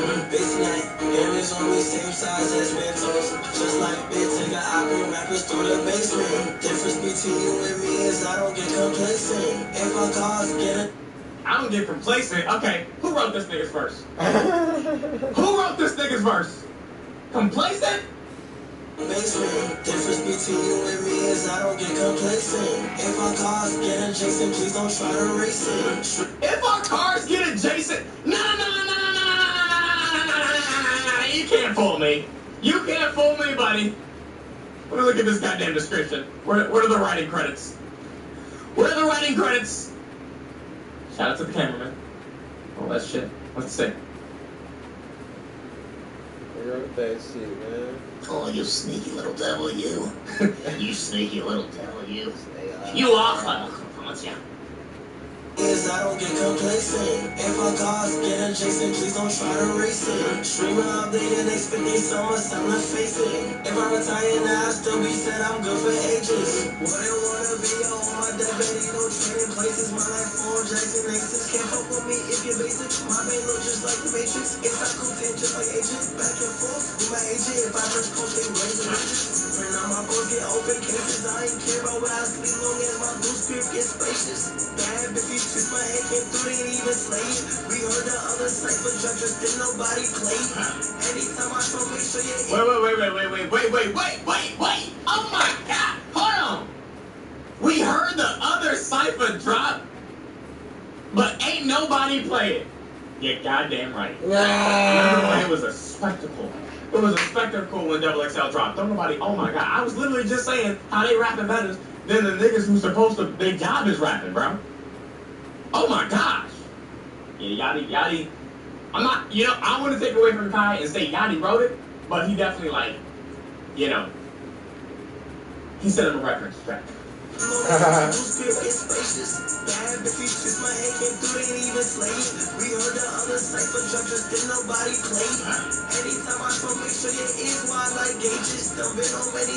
It don't matter, chat, okay? All rappers, all artists do it, man. I mean, not all of them, but most of them, alright? So, it is what it is, man. And plus, Kai's a streamer. It's not even his job. There's niggas who's actually, it's their job to rap, and they get reference tracks. Crazy to me, bro. Crazy to me. Like, whatever, though. But what's on they still go crazy. Rolling on my wrist, bust down no exit, baby. You do this for fun, I do this shit because they pay me. Thank God I made it. I'm the people's champ. And they said I'm stamped. You whip off the ramp. Jumping out the house like I'm vamped. Check my couch. Put that on my camp. Grew up like a lamp. And I'm never shy. Get a penny stamp.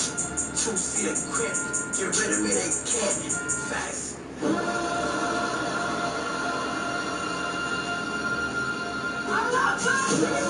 Oh! Yo, let's go! Shout out to Kevin for being a man of his words. That nigga really made time for this shit. That's showing love, bro. That's showing love, bro. That's fire, bro. Niggas did not have to do this, and they did.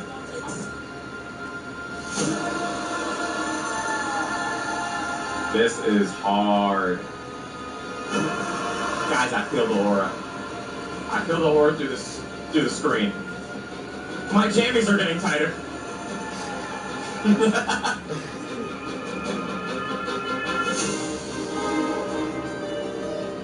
Now I get a lot of questions on the daily. I bet that business question is dropping where you been. My answer to that is minding my fucking business. Sometimes you gotta pop out and show niggas that business is gonna pop out. Let's get it. Let's get it. Drop it real right raw, you already know what it is. Yo, always talk about the big three. Fuck that, them not me. Goddamn, I'm mad. All the shit you said. Well, it's time to get glad, cause I'm back and I'm really mad. Put my feet on the ground, now what you gonna do but hear the sound? Drop it, I'll get a dog. Fuck that, I'll get a haul. Seafood, I'ma grab it. Why? Cause it's mine, dog. I ain't. You got them. Fuck that, I'm gon' win. W's and capital S is gon' be, I'm gon' win. Damn, it's been a while, I come back, I see you, girl, and I snatch it. It's mine, I take it, I get that, I do what I want that. Fuck that, it's mine. Get that, now drink that. Beat box or beat pips and beat tips. Fuck that, it's me. Not them, I am them. Ooh, shit, I'm not gon' do down. Shots out to all them. Fuck that, I'm gon' win. Come on, say that last day, they got that, they want that. On that, do not that, you take that. Ole, I'm gay, come on Tuesday. That's different language, bitch. I got it all, just in my bag. Fuck that, I'm running now. Oh shit, I'm getting down. The bitch back, and what I'm doing? Getting around, feet on the ground. A&P, I'm winning now. I'm streaming with time now, what that means? I don't know, but I'm in it, you not. Fuck that, I'm walking. I feel like I just got a lot. All shit, big bags, big money, big stag. Come on, man, I'm doing too much. Fuck that. It's got lag, delay.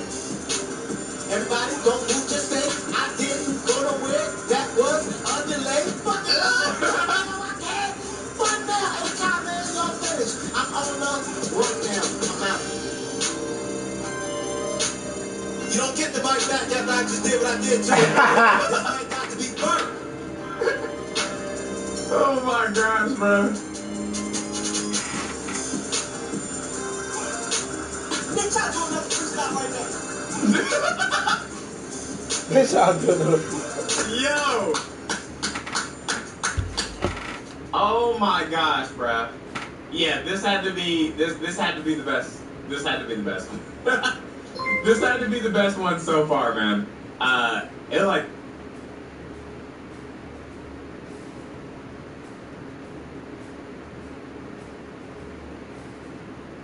let's see what I play next.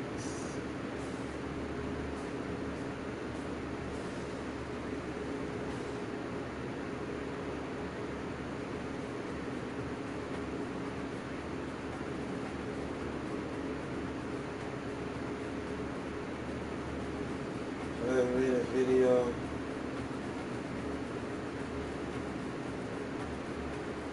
Yeah, everything that we not finna watch. Save it.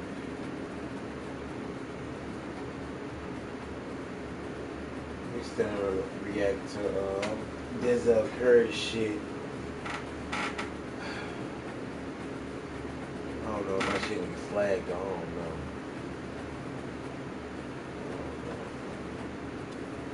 We gonna see that. We'll put it in there.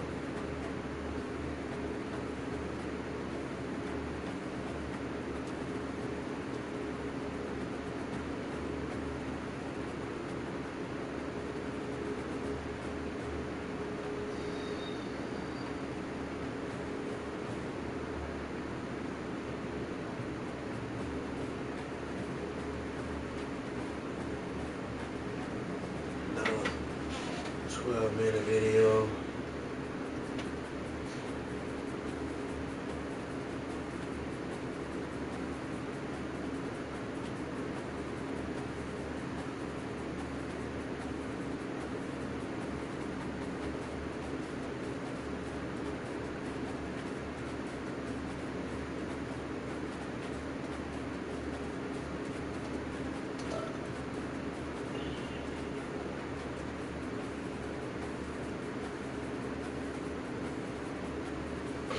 And the new Childish Gambino album too. Dante reacted to both of them. So that's a good 2 hours. I might do that tomorrow. I might. If not tomorrow, definitely Sunday.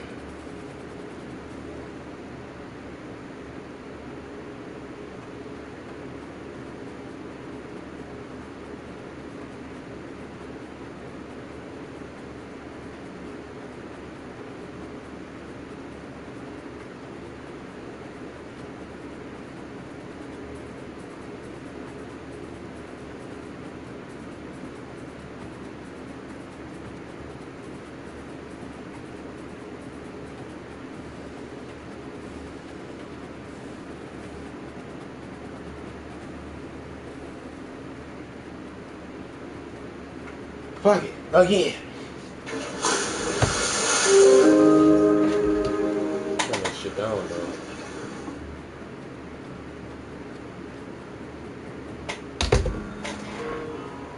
I think I'm gonna stay my ass, and I don't give a fuck if I don't gotta work tomorrow, bitch. I don't got no Red Bull in my system. Even if I did have a Red Bull in my system, bitch, I'll still go to fucking sleep. Fuck you mean? So, I'm about to get the fuck off. I already fucking put my bong up, you know.